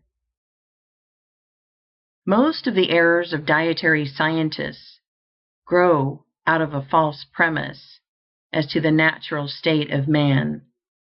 It is assumed that civilization and mental development are unnatural things, that the man who lives in a modern house, in city or country, and who works in modern trade or industry for his living is leading an unnatural life, and is in an unnatural environment, that the only natural man is a naked savage, and that the farther we get from the savage, the farther we are from nature. This is wrong. The man who has all that art and science can give him is leading the most natural life, because he is living most completely in all his faculties. The dweller in a well-appointed city flat with modern conveniences and good ventilation is living a far more naturally human life than the Australian savage who lives in a hollow tree or a hole in the ground. That great intelligence which is in all and through all has, in reality, practically settled the question as to what we shall eat. In ordering the affairs of nature, it has decided that man's food shall be according to the zone in which he lives. In the frigid regions of the far north, fuel foods are required. The development of brain is not large, nor is the life severe in its labor tax on muscle, and so the Eskimo live largely on the blubber and fat of aquatic animals. No other diet is possible to them. They could not get fruits, nuts, or vegetables even if they were disposed to eat them, and they could not live on them in that climate if they could get them. So, notwithstanding the arguments of the vegetarians, the Eskimo will continue to live on animal fats. On the other hand, as we come toward the tropics, we find fuel foods less required, and we find the people naturally inclining toward a vegetarian diet. Millions live on rice and fruits, and the food regime of an Eskimo village, if followed upon the equator, would result in speedy death.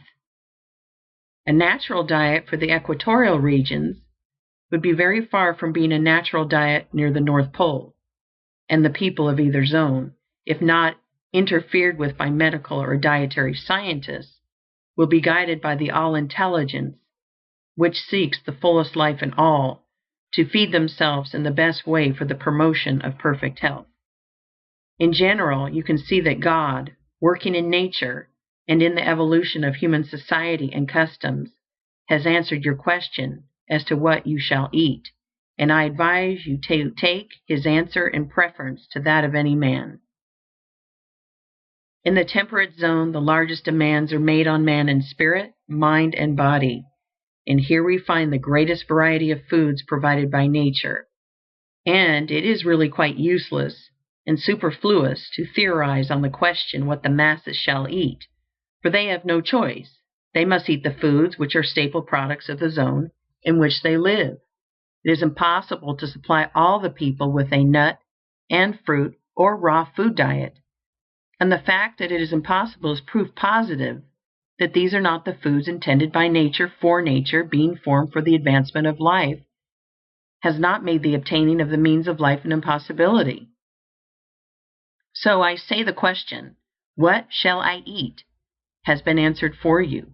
Eat wheat, corn, rye, oats, barley, buckwheat. Eat vegetables, eat meats, eat fruits, eat the things that are eaten by the masses of the people around the world. For in this matter, the voice of the people is the voice of God. They have been led, generally, to the selection of certain foods, and they have been led, generally, to prepare these foods in generally similar ways. And you may depend upon it that in general they have the right foods and are preparing them in the right way. In these matters, the race has been under the guidance of God. The list of foods in common use is a long one, and you must select therefrom according to your individual taste. If you do, you will find that you have an infallible guide, as shown in the next 2 chapters. If you do not eat until you have an earned hunger, you will not find your taste demanding unnatural or unhealthy foods. The wood chopper, who has swung his axe continuously from 7 in the morning until noon, does not come in clamoring for cream puffs and confectionery. He wants pork and beans, or beefsteak and potatoes, or cornbread and cabbage. He asks for the plain solids. Offer to crack him a few walnuts and give him a plate of lettuce, and you will be met with huge disdain. Those things are not natural foods for a working man. And if they are not natural foods for a working man, they are not for any other man. For work hunger is the only real hunger, and requires the same materials to satisfy it, whether it be in wood chopper or banker, in man, woman, or child. It is a mistake to suppose that food must be selected with anxious care to fit the vocation of the person who eats. It is not true that the wood chopper requires heavy or solid foods, and the bookkeeper light foods. If you are a bookkeeper or other brain worker, you do not eat until you have an earned hunger, you will want exactly the same foods that the wood chopper wants. Your body is made of exactly the same elements as that of the wood chopper, and requires the same materials for cell building. Why, then, feed him on ham and eggs and cornbread and you on crackers and toast? True, most of his waste is of muscle, while most of yours is of brain and nerve tissue. But it is also true that the woodchopper's diet contains all the requisites for brain and nerve building in far better proportions than they are found in most light foods. The world's best brain work has been done on the fare of the working people. The world's greatest thinkers have invariably lived on the plain solid foods common among the masses. Let the bookkeeper wait until he has an earned hunger before he eats, and then, if he wants ham, eggs, and cornbread, by all means let him eat them. But let him remember that he does not need 1/20 of the amount necessary for the wood chopper. It is not eating hearty foods which gives the brain worker indigestion. It is eating as much as would be needed by a muscle worker. Indigestion is never caused by eating to satisfy hunger. It is always caused by eating to gratify appetite. If you eat in the manner prescribed in the next chapter, your taste will soon become so natural that you will never want anything that you cannot eat with impunity, and you can drop the whole anxious question of what to eat from your mind forever, and simply eat what you want. Indeed, that is the only way to do if you are to think no thoughts but those of health, for you cannot think health so long as you are in continual doubt and uncertainty as to whether you are getting the right bills of fare. "Take no thought what ye shall eat," said Jesus, and he spoke wisely. The foods found on the table of any ordinary middle class or working class family will nourish your body perfectly if you eat at the right times and in the right way. If you want meat, eat it, and if you do not want it, do not eat it, and do not suppose that you must find some special substitute for it.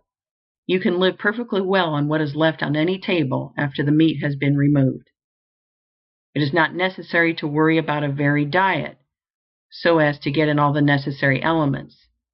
The Chinese and Hindus build very good bodies and excellent brains on a diet of few variations, rice making almost the whole of it. The Scotch are physically and mentally strong on oatmeal cakes, and the Irishman is husky of body and brilliant of mind on potatoes and pork. The wheat berry contains practically all that is necessary for the building of brain and body, and a man can live very well on a mono diet of navy beans. Form a conception of perfect health for yourself, and do not hold any thought which is not a thought of health. Never eat until you have an earned hunger. Remember that it will not hurt you in the least to go hungry for a short time, but it will surely hurt you to eat when you are not hungry. Do not give the least thought to what you should or should not eat. Simply eat what is set before you, selecting that which pleases your taste most. In other words, eat what you want. This you can do with perfect results if you eat in the right way, and how to do this will be explained in the next chapter. End of Chapter 10. Chapter 11. How to Eat. It is a settled fact that man naturally chews his food. The few fadists who maintain that we should bolt our nourishment, after the manner of the dog and others of the lower animals, can no longer get a hearing. We know that we should chew our food, and if it is natural that we should chew our food, the more thoroughly we chew it, the more completely natural the process must be. If you will chew every mouthful to a liquid, you need not be in the least concerned as to what you shall eat, for you can get sufficient nourishment out of any ordinary food. Whether or not this chewing shall be an irksome and laborious task or a most enjoyable process depends on the mental attitude in which you come to the table. If your mind and attitude are on other things, or if you are anxious or worried about business or domestic affairs, you will find it almost impossible to eat without bolting more or less of your food. You must learn to live so scientifically that you will have no business or domestic cares to worry about. This you can do, and you can also learn to give your undivided attention to the act of eating while at the table. When you eat, do so with an eye single to the purpose of getting all the enjoyment you can from that meal. Dismiss everything else from your mind, and do not let anything take your attention from the food and its taste until your meal is finished. Be cheerfully confident, for if you follow these instructions, you may know that the food you eat is exactly the right food, and that it will agree with you to perfection. Sit down to the table with confident cheerfulness, and take a moderate portion of the food. Take whatever things look most desirable to you. Do not select some food because you think it will be good for you. Select that which will taste good to you. If you are to get well and stay well, you must drop the idea of doing things because they are good for your health, and do things because you want to do them. Select the food you want most. Gratefully give thanks to God that you have learned how to eat it in such a way that digestion shall be perfect, and take a moderate mouthful of it. Do not fix your attention on the act of chewing. Fix it on the taste of the food, and taste and enjoy it until it is reduced to a liquid state and passes down your throat by involuntary swallowing. No matter how long it takes, do not think of the time. Think of the taste. Do not allow your eyes to wander over the table, speculating as to what you shall eat next. Do not worry for fear there is not enough, and that you will not get your share of everything. Do not anticipate the taste of the next thing. Keep your mind centered on the taste of what you have in your mouth, and that is all of it. Scientific and healthful eating is a delightful process after you have learned how to do it, and after you have overcome the bad old habit of gobbling down your food unchewed. It is best not to have too much conversation going on while eating. Be cheerful, but not talkative. Do the talking afterward. In most cases, some use of the will is required to form the habit of correct eating. The bolting habit is an unnatural one and is without doubt mostly the result of fear. Fear that we will be robbed of our food, fear that we will not get our share of the good things, fear that we will lose precious time. These are the causes of haste. Then there is anticipation of the dainties that are to come for dessert, and the consequent desire to get at them as quickly as possible. And there is mental abstraction, or thinking of other matters while eating. All these must be overcome. When you find that your mind is wandering, call a halt. Think for a moment of the food and of how good it tastes, of the perfect digestion and assimilation that are going to follow the meal, and begin again. Begin again and again, though you must do so 20 times in the course of a single meal, and again, though you must do so every meal for weeks and months. It is perfectly certain that you can, from the Fletcher habit, if you persevere, and when you have formed it, you will experience a healthful pleasure you have never known. This is a vital point, and I must not leave it until I have thoroughly impressed it upon your mind. Given the right materials, perfectly prepared, the principle of health will positively build you a perfectly healthy body, and you cannot prepare the materials perfectly in any other way than the one I am describing. If you are to have perfect health, you must eat in just this way. You can, and the doing of it is only a matter of a little perseverance. What use for you to talk of mental control unless you will govern yourself in so simple a matter as ceasing to bolt your food? What use to talk of concentration unless you can keep your mind on the act of eating it for so short a space as 15 or 20 minutes, especially with all the pleasures of taste to help you go on and conquer? In a few weeks, or months, as the case may be, you will find the habit of scientific eating becoming fixed, and soon you will be in so splendid a condition, mentally and physically, that nothing would induce you to return to the bad old way. We have seen that if a man will think only thoughts of perfect health, his internal functions will be performed in a healthy manner. And we have seen that in order to think thoughts of health, man must perform the voluntary functions in a healthy manner. The most important of the voluntary functions is that of eating, and we see, so far, no especial difficulty in eating in a perfectly healthy way. I will here summarize the instructions as to when to eat, what to eat, and how to eat, with the reasons therefor. Never eat until you have an earned hunger, no matter how long you go without food. This is based on the fact that whatever food is needed in the system, if there is power to digest it, the subconscious mind announces the need by the sensation of hunger. Learn to distinguish between genuine hunger and the gnawing and craving sensations caused by unnatural appetite. Hunger is never a disagreeable feeling accompanied by weakness, faintness, or gnawing feelings at the stomach. It is a pleasant, anticipatory desire for food, and is felt mostly in the mouth and throat. It does not come at certain hours or at stated intervals. It only comes when the subconscious mind is ready to receive, digest, and assimilate food. Eat whatever foods you want, making your selection from the staples in general use in the zone in which you live. The Supreme Intelligence has guided man to the selection of these foods, and they are the right ones for all. I am referring, of course, to the foods which are taken to satisfy hunger, not to those which have been contrived merely to gratify appetite or perverted taste.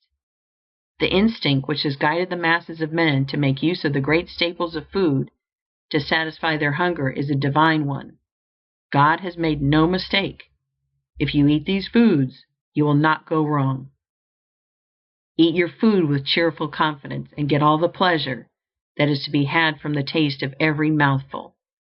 Chew each morsel to a liquid, keeping your attention fixed on the enjoyment of the process. This is the only way to eat in a perfectly complete and successful manner, And when anything is done in a completely successful manner, the general result cannot be a failure. In the attainment of health, the law is the same as in the attainment of riches. If you make each act a success in itself, the sum of all your acts must be a success. When you eat in the mental attitude I have described, and in the manner I have described, nothing can be added to the process. It is done in a perfect manner, and it is successfully done. And if eating is successfully done, digestion, assimilation, and the building of a healthy body are successfully begun. We next take up the question of the quantity of food required.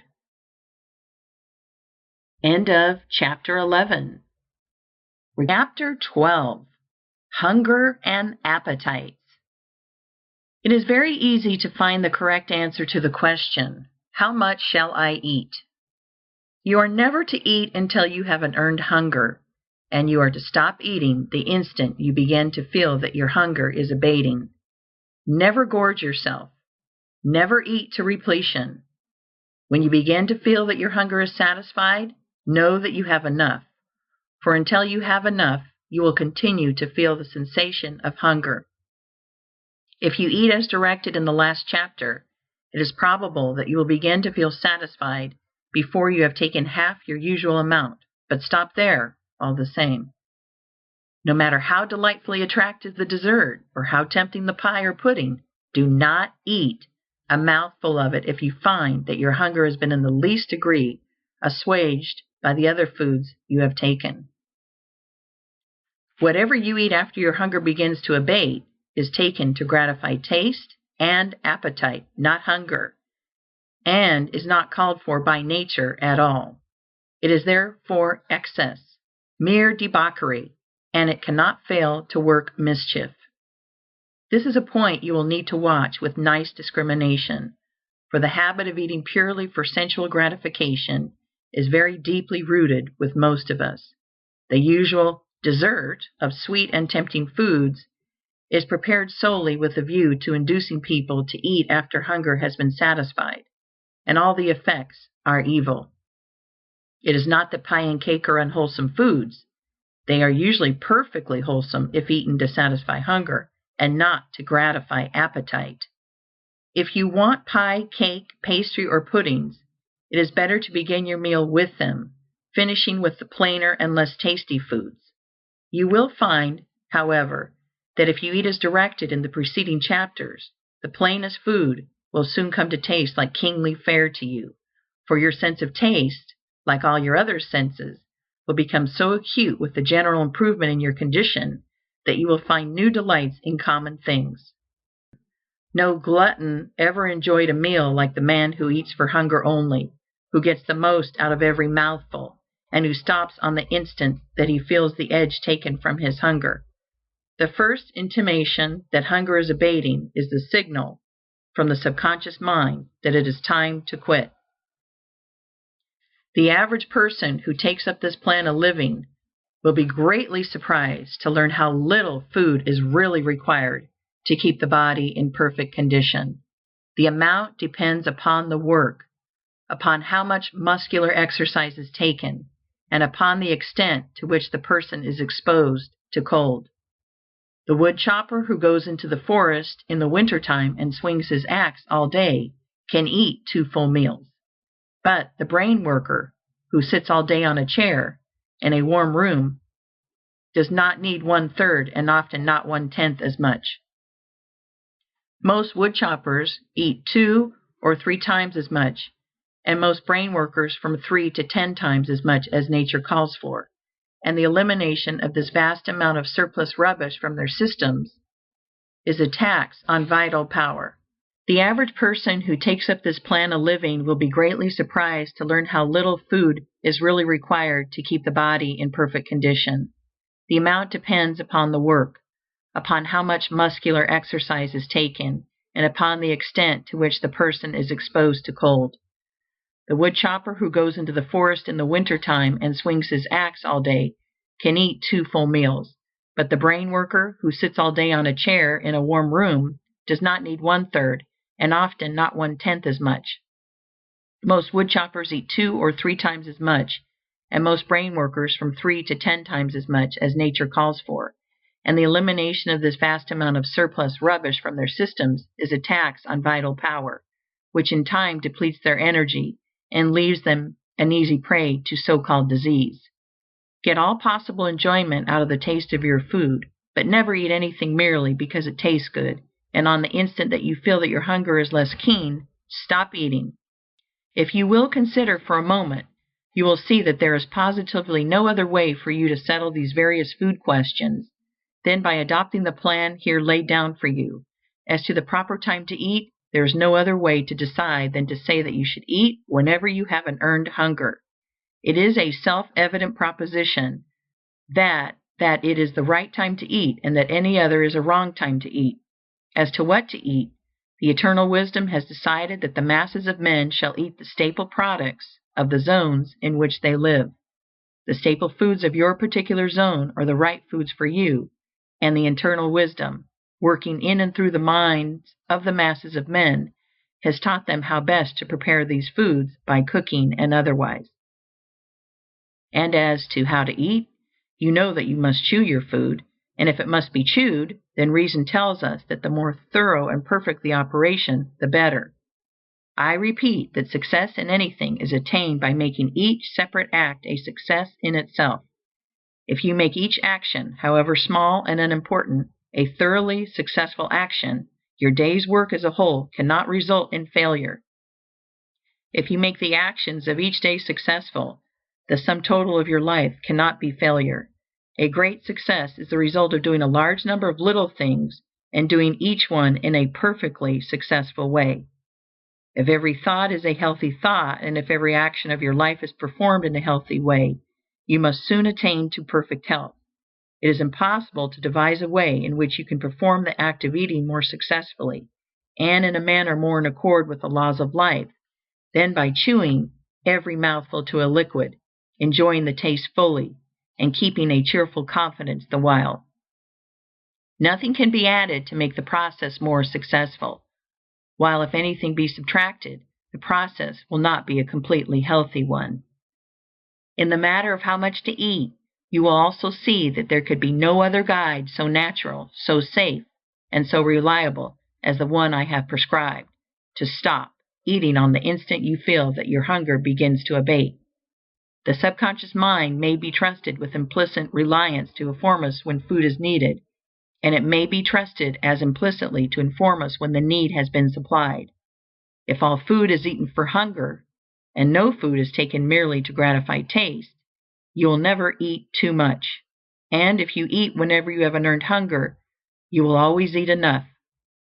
By reading carefully the summing up in the following chapter, you will see that the requirements for eating in a perfectly healthy way are really very few and simple. The matter of drinking in a natural way may be dismissed here with a very few words. If you wish to be exactly and rigidly scientific, drink nothing but water. Drink only when you are thirsty.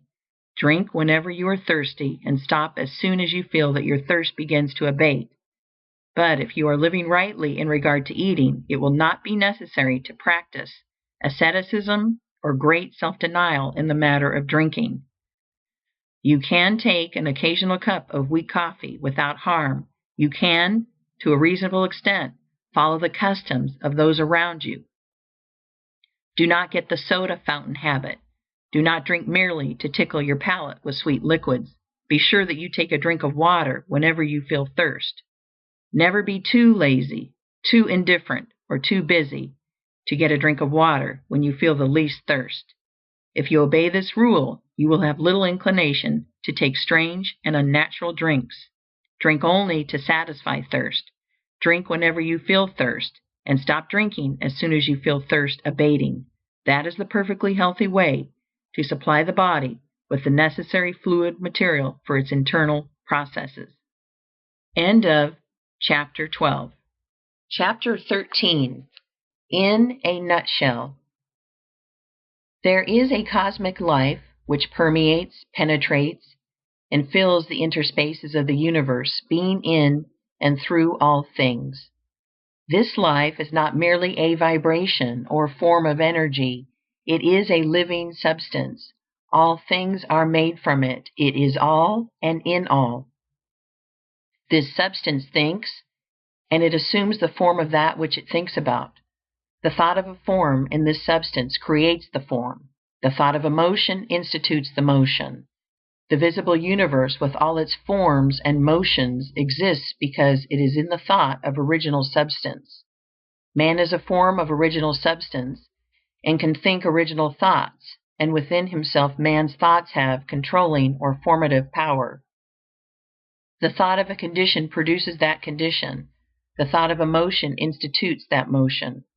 So long as man thinks of the conditions and motions of disease, so long will the conditions and motions of disease exist within him.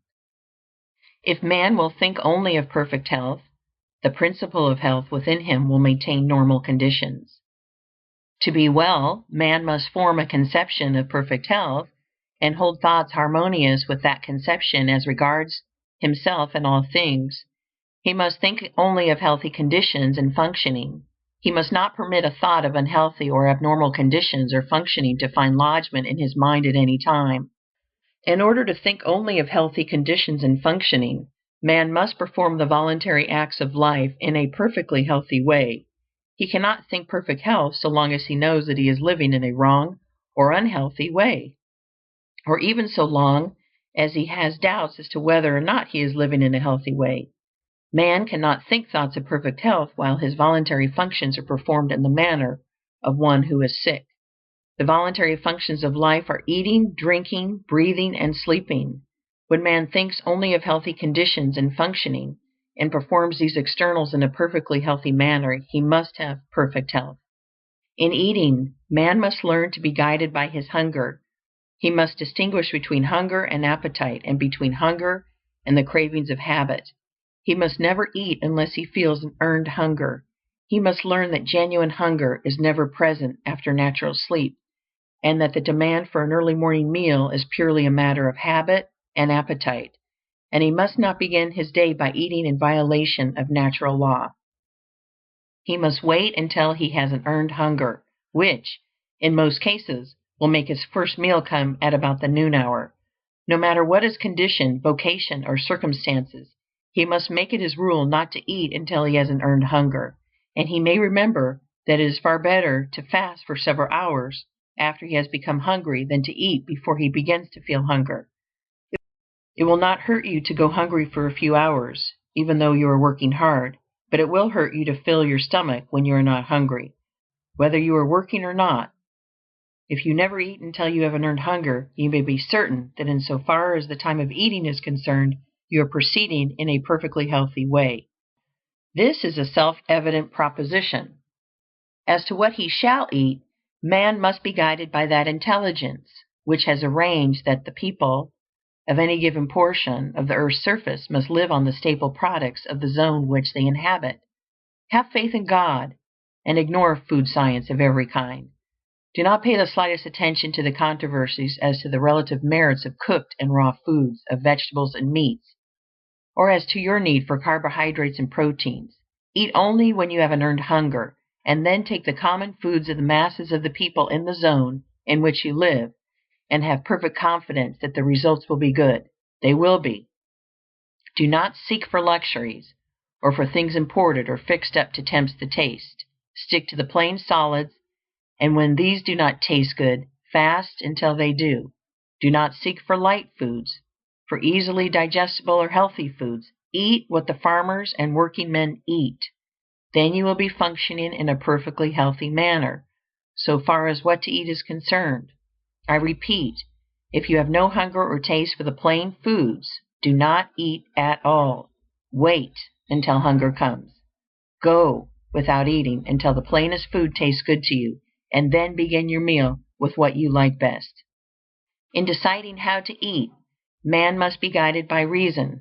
We can see that the abnormal states of hurry and worry, produced by wrong thinking about business and similar things, have led us to form the habit of eating too fast and chewing too little. Reason tells us that food should be chewed, and that the more thoroughly it is chewed, the better it is prepared for the chemistry of digestion. Furthermore, we can see that the man who eats slowly and chews his food to a liquid, keeping his mind on the process and giving it his undivided attention, will enjoy more of the pleasure of taste than he who bolts his food with his mind on something else.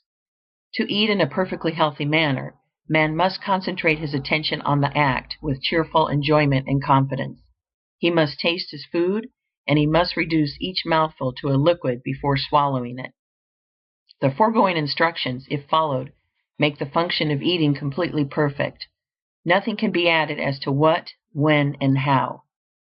In the matter of how much to eat, man must be guided by the same inward intelligence or principle of health, which tells him when food is wanted.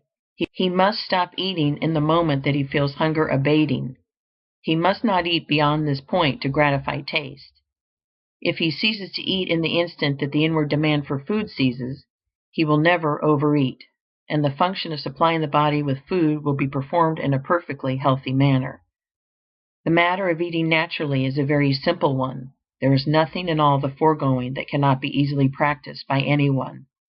This method, put in practice, will infallibly result in perfect digestion and assimilation, and all anxiety and careful thought concerning the matter can at once be dropped from the mind.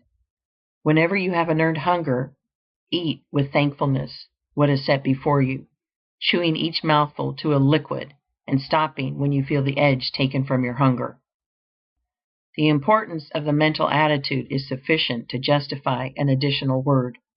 While you are eating, as at all other times, think only of healthy conditions and normal functioning. Enjoy what you eat. If you carry on a conversation at the table, talk of the goodness of the food and of the pleasure it is giving you. Never mention that you dislike this or that. Speak only of those things which you like. Never discuss the wholesomeness or unwholesomeness of foods. Never mention or think of unwholesomeness at all. If there is anything on the table for which you do not care, pass it by in silence or with a word of commendation. Never criticize or object to anything.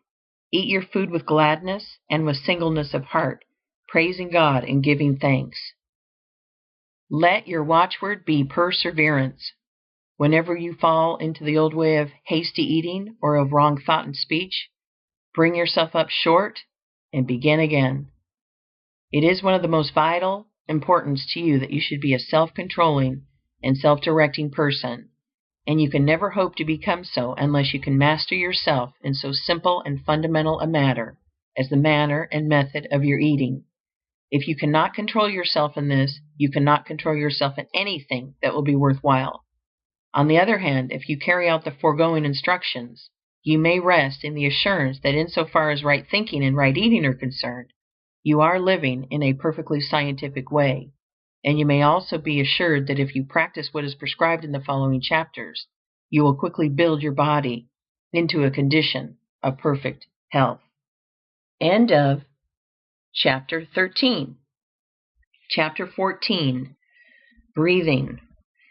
The function of breathing is a vital one, and it immediately concerns the continuance of life. We can live many hours without sleeping, and many days without eating or drinking, but only a few minutes without breathing. The act of breathing is involuntary, but the manner of it and the provision of the proper conditions for its healthy performance falls within the scope of volition. Man will continue to breathe involuntarily, but he can voluntarily determine what he shall breathe, and how deeply and thoroughly he shall breathe, and he can, of his own volition, keep the physical mechanism in condition for the perfect performance of the function. It is essential, if you wish to breathe in a perfectly healthy way, that the physical machinery used in the act should be kept in good condition.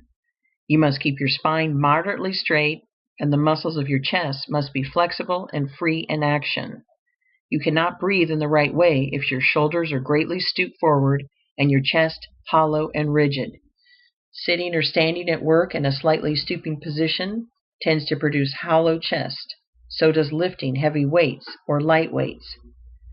The tendency of work of almost all kinds is to pull the shoulders forward, curve the spine, and flatten the chest. And if the chest is greatly flattened, full and deep breathing becomes impossible, and perfect health is out of the question.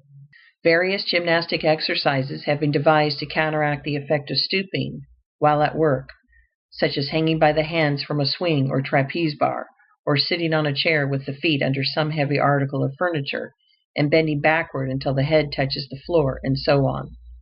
All these are good enough in their way, but very few people will follow them long enough and regularly enough to accomplish any real gain in physique. The taking of health exercises of any kind is burdensome and unnecessary. There is a more natural, simpler, and much better way. The better way is to keep yourself straight and to breathe deeply. Let your mental conception of yourself be that you're a perfectly straight person, and whenever the matter comes to your mind, be sure that you instantly expand your chest, throw back your shoulders, and straighten up. Whenever you do this, slowly draw in your breath until you fill your lungs to their utmost capacity. Crowd in all the air you possibly can, and while holding it for an instant in the lungs, throw your shoulders still further back and stretch your chest. At the same time, try to pull your spine forward between the shoulders. Then let the air go easily. This is one great exercise for keeping the chest full, flexible, and in good condition. Straighten up, fill your lungs full, stretch your chest, and straighten your spine, and exhale easily. In this exercise, you must repeat in season and out of season, at all times and in all places, until you form a habit of doing it. You can easily do so. Whenever you step out of doors into the fresh, pure air, breathe. When you are at work and think of yourself and your position, breathe. When you are in company and are reminded of the matter, breathe. When you are awake in the night, breathe. No matter where you are or what you are doing, whenever the idea comes to your mind, straighten up and breathe. If you walk to and from your work, take the exercise all the way. It will soon become a delight to you. You will keep it up, not for the sake of health, but as a matter of pleasure. Do not consider this a health exercise. Never take health exercises or do gymnastics to make you well. To do so is to recognize sickness as a present fact or as a possibility, which is precisely what you must not do. The people who are always taking exercises for their health are always thinking about being sick. It ought to be a matter of pride with you to keep your spine straight and strong, as much so as it is to keep your face clean. Keep your spine straight and your chest full and flexible for the same reason that you keep your hands clean and your nails manicured, because it is slovenly to do otherwise. Do it without a thought of sickness, present or possible. You must either be crooked and unsightly, or you must be straight, and if you are straight, your breathing will take care of itself.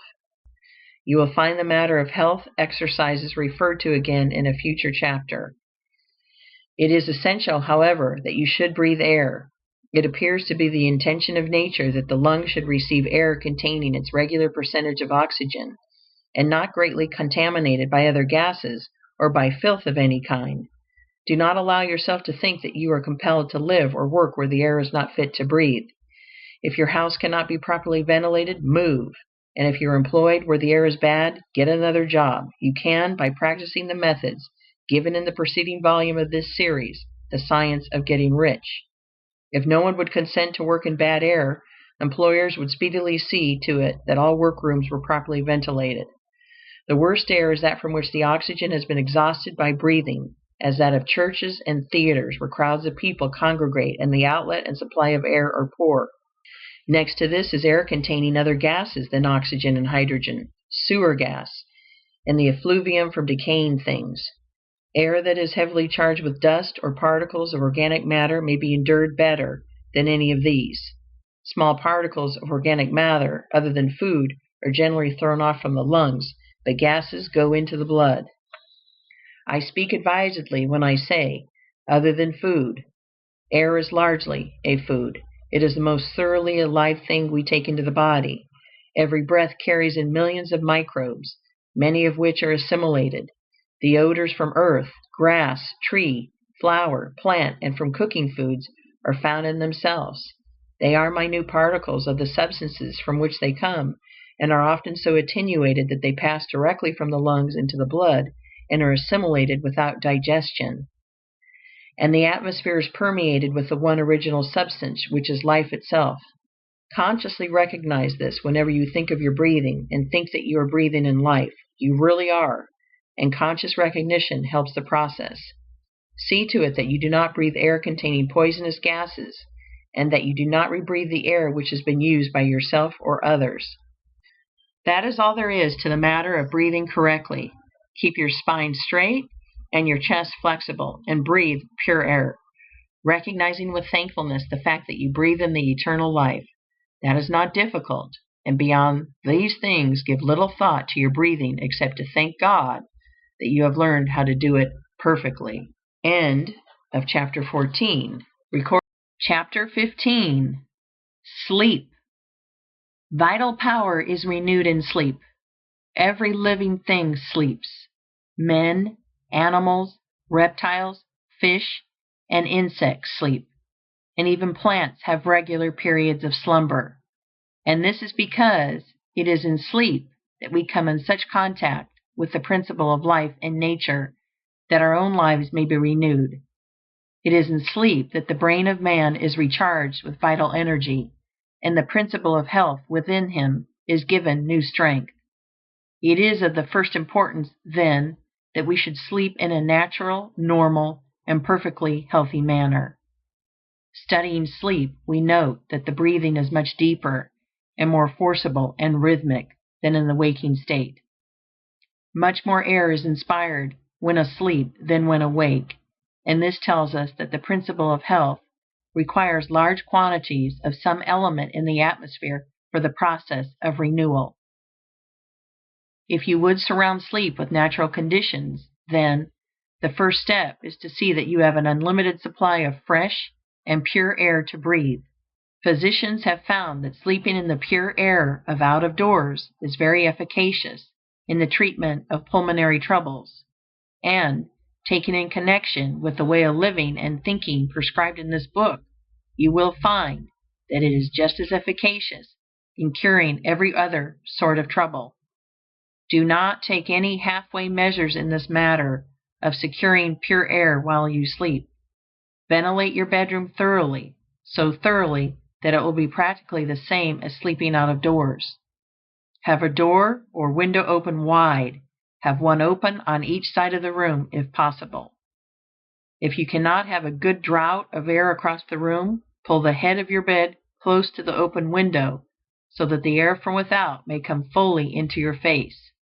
No matter how cold or unpleasant the weather, have a window open and open wide, and try to get a circulation of pure air through the room. Pile on the bedclothes if necessary to keep you warm, but have an unlimited supply of fresh air from out of doors. This is the first great requisite for healthy sleep. The brain and nerve centers cannot be thoroughly vitalized if you sleep in dead or stagnant air. You must have the living atmosphere, vital with nature's principle of life. I repeat, do not make any compromise in this matter. Ventilate your sleeping room completely and see that there is a circulation of outdoor air through it while you sleep. You are not sleeping in a perfectly healthy way if you shut the doors and windows of your sleeping room, whether in winter or summer. Have fresh air. If you are where there is no fresh air, move. If your bedroom cannot be ventilated, get into another house. Next in importance is the mental attitude in which you go to sleep. It is well to sleep intelligently, purposefully, knowing what you do it for. Lie down thinking that sleep is an infallible vitalizer, and go to sleep with the confident faith that your strength is to be renewed, that you will awake full of vitality and health. Put purpose into your sleep as you do into your eating. Give the matter your attention for a few minutes as you go to rest. Do not seek your couch with a discouraged or depressed feeling. Go there joyously to be made whole. Do not forget the exercise of gratitude in going to sleep. Before you close your eyes, give thanks to God for having shown you the way to perfect health, and go to sleep with this grateful thought uppermost in your mind. A bedtime prayer of thanksgiving is a mighty good thing. It puts the principle of health within you into communication with its source. from which it is to receive new power while you are in the silence of unconsciousness. You may see that the requirements for perfectly healthy sleep are not difficult. First, to see that you breathe pure air from out of doors while you sleep, and second, to put the within into touch with the living substance by a few minutes of grateful meditation as you go to bed. Observe these requirements. Go to sleep in a thankful and confident frame of mind, and all will be well. If you have insomnia, do not let it worry you. While you lie awake, form your conception of health. Meditate with thankfulness on the abundant life which is yours. Breathe and feel perfectly confident that you will sleep in due time, and you will. Insomnia, like every other ailment, must give way before the principle of health aroused to full constructive activity by the course of thought and action herein described. The reader will now comprehend that it is not at all burdensome or disagreeable to perform the voluntary functions of life in a perfectly healthy way. The perfectly healthy way is the easiest, simplest, most natural, and most pleasant way. The cultivation of health is not a work of art, difficulty, or strenuous labor. You have only to lay aside artificial observances of every kind, and eat, drink, breathe, and sleep in the most natural and delightful way. And if you do this, thinking health, and only health, you will certainly be well. End of Chapter 15. Chapter 16. Supplementary Instructions. In forming a conception of health, it is necessary to think of the manner in which you would live and work if you were perfectly well and very strong. To imagine yourself doing things in the way of a perfectly well and very strong person until you have a fairly good conception of what you would be if you were well. Then take a mental and physical attitude in harmony with this conception, and do not depart from this attitude. You must unify yourself in thought with the thing you desire, and whatever state or condition you unify with yourself in thought will soon become unified with you in body. The scientific way is to sever relations with everything you do not want, and to enter into relations with everything you do want. Form a conception of perfect health, and relate yourself to this conception in word, act, and attitude. Guard your speech. Make every word harmonize with the conception of perfect health. Never complain. Never say things like these: I did not sleep well last night. I have a pain in my side. I do not feel at all well today, and so on. Say, I am looking forward to a good night's sleep tonight. I can see that I progress rapidly, and things of similar meaning. In so far as everything which is connected with disease is concerned, your way is to forget it. And in so far as everything which is connected with health is concerned, your way is to unify yourself with it in thought and speech. This is the whole thing in a nutshell. Make yourself one with health in thought, word, and action, and do not connect yourself with sickness either by thought, word, or action. Do not read doctor books or medical literature, or the literature of those whose theories conflict with those herein set forth. To do so will certainly undermine your faith in the way of living upon which you have entered, and cause you to again come into mental relations with disease. This book really gives you all that is required. Nothing essential has been omitted, and practically all the superfluous has been eliminated. The science of being well is an exact science, like arithmetic. Nothing can be added to the fundamental principles, and if anything be taken from them, a failure will result. If you follow strictly the way of living prescribed in this book, you will be well, and you certainly can follow this way, both in thought and action. Relate not only yourself, but so far as possible, all others, in your thoughts to perfect health. Do not sympathize with people when they complain, or even when they are sick and suffering. Turn their thoughts into a constructive channel if you can. Do all you can for their relief, but do it with the health thought in your mind. Do not let people tell their woes and catalog their symptoms to you, Turn the conversation to some other subject, or excuse yourself and go. Better be considered an unfeeling person than to have the diseased thought forced upon you. When you are in company of people whose conversational stock in trade is sickness and kindred matters, ignore what they say and fall to offering a mental prayer of gratitude for your perfect health.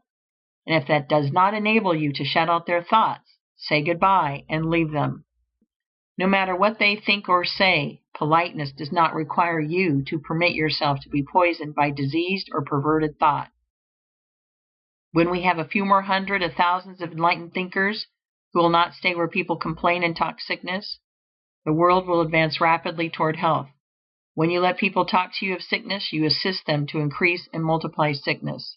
What shall I do when I am in pain? Can one be in actual physical suffering and still think only thoughts of health? Yes. Do not resist pain. Recognize that it is a good thing. Pain is caused by an effort of the principle of health to overcome some unnatural condition. This you must know and feel. When you have a pain, think that a process of healing is going on to the affected part and mentally assist and cooperate with it. Put yourself in full mental harmony with the power which is causing the pain. Assist it. Help it along. Do not hesitate, when necessary, to use hot fomentations and similar means to further the good work which is going on. If the pain is severe, lie down and give your mind to the work of quietly and easily cooperating with the force which is at work for your good.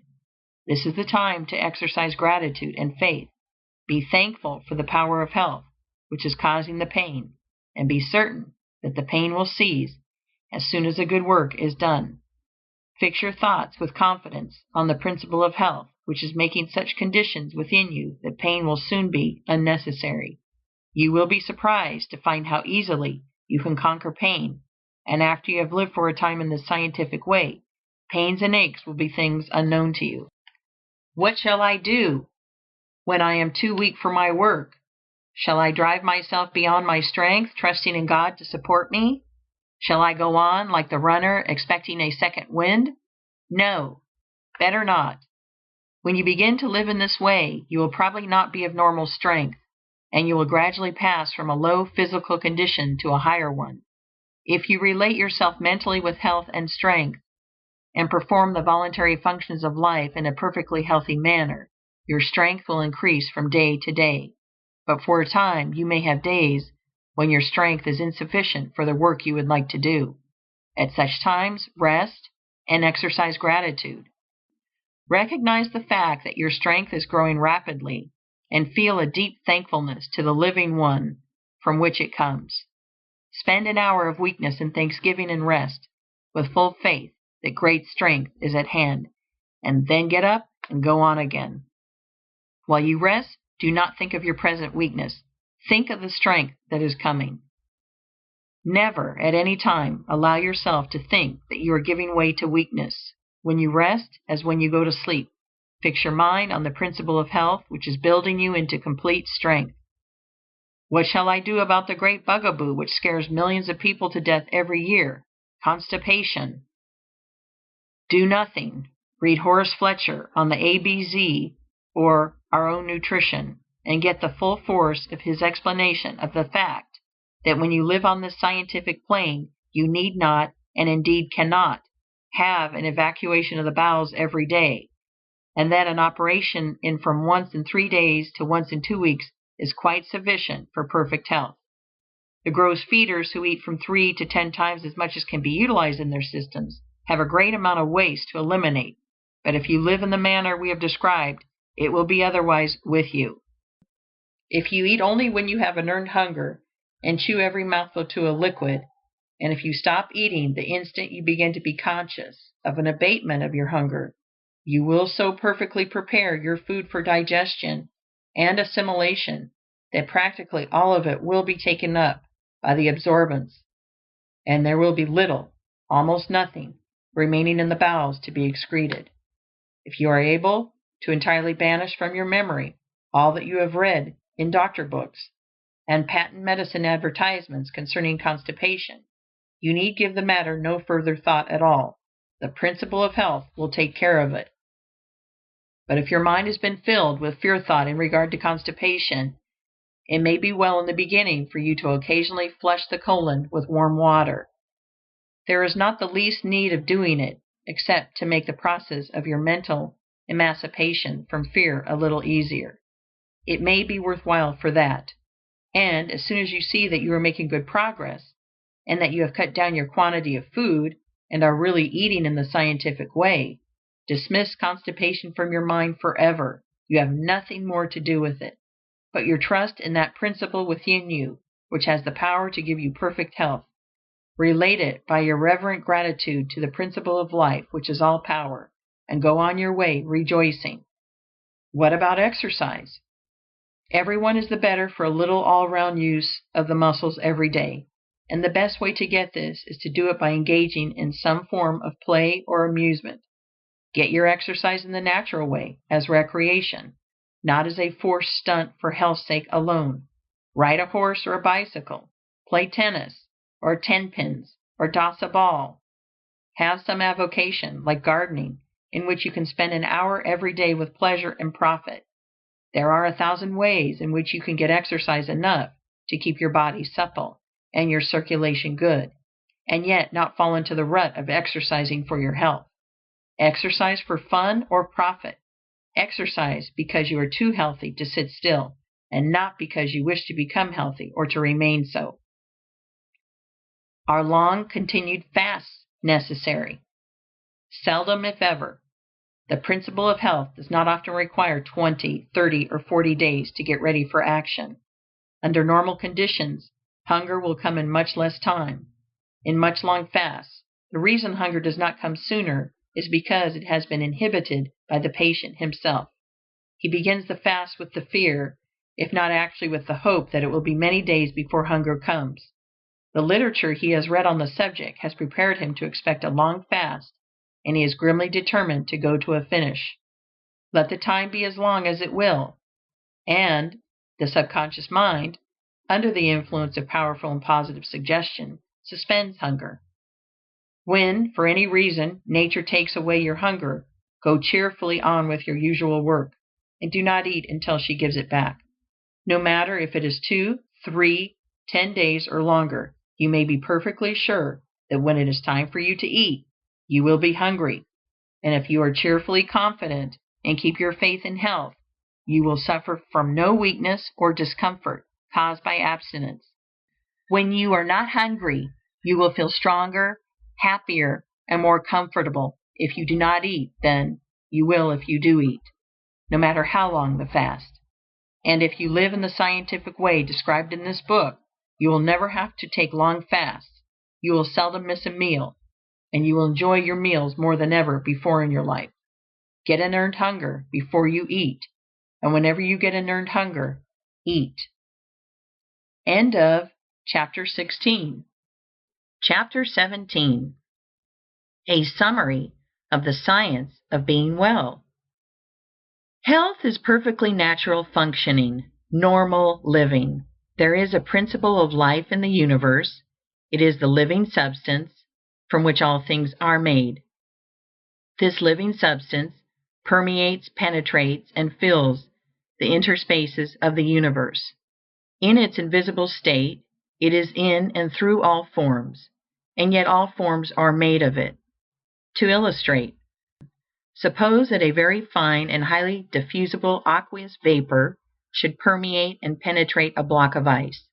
The ice is formed from living water and is living water in form, while the vapor is also living water unformed, permeating a form made from itself. This illustration will explain how living substance permeates all forms made from it. All life comes from it. It is all the life there is. The universal substance is a thinking substance, and takes the form of its thought. The thought of a form held by it creates the form, and the thought of a motion causes the motion. It cannot help thinking, and so is forever creating, and it must move on toward fuller and more complete expression of itself. This means toward more complete life and more perfect functioning, and that means toward perfect health. The power of the living substance must always be exerted toward perfect health. It is a force in all things, making for perfect functioning. All things are permeated by a power which makes for health.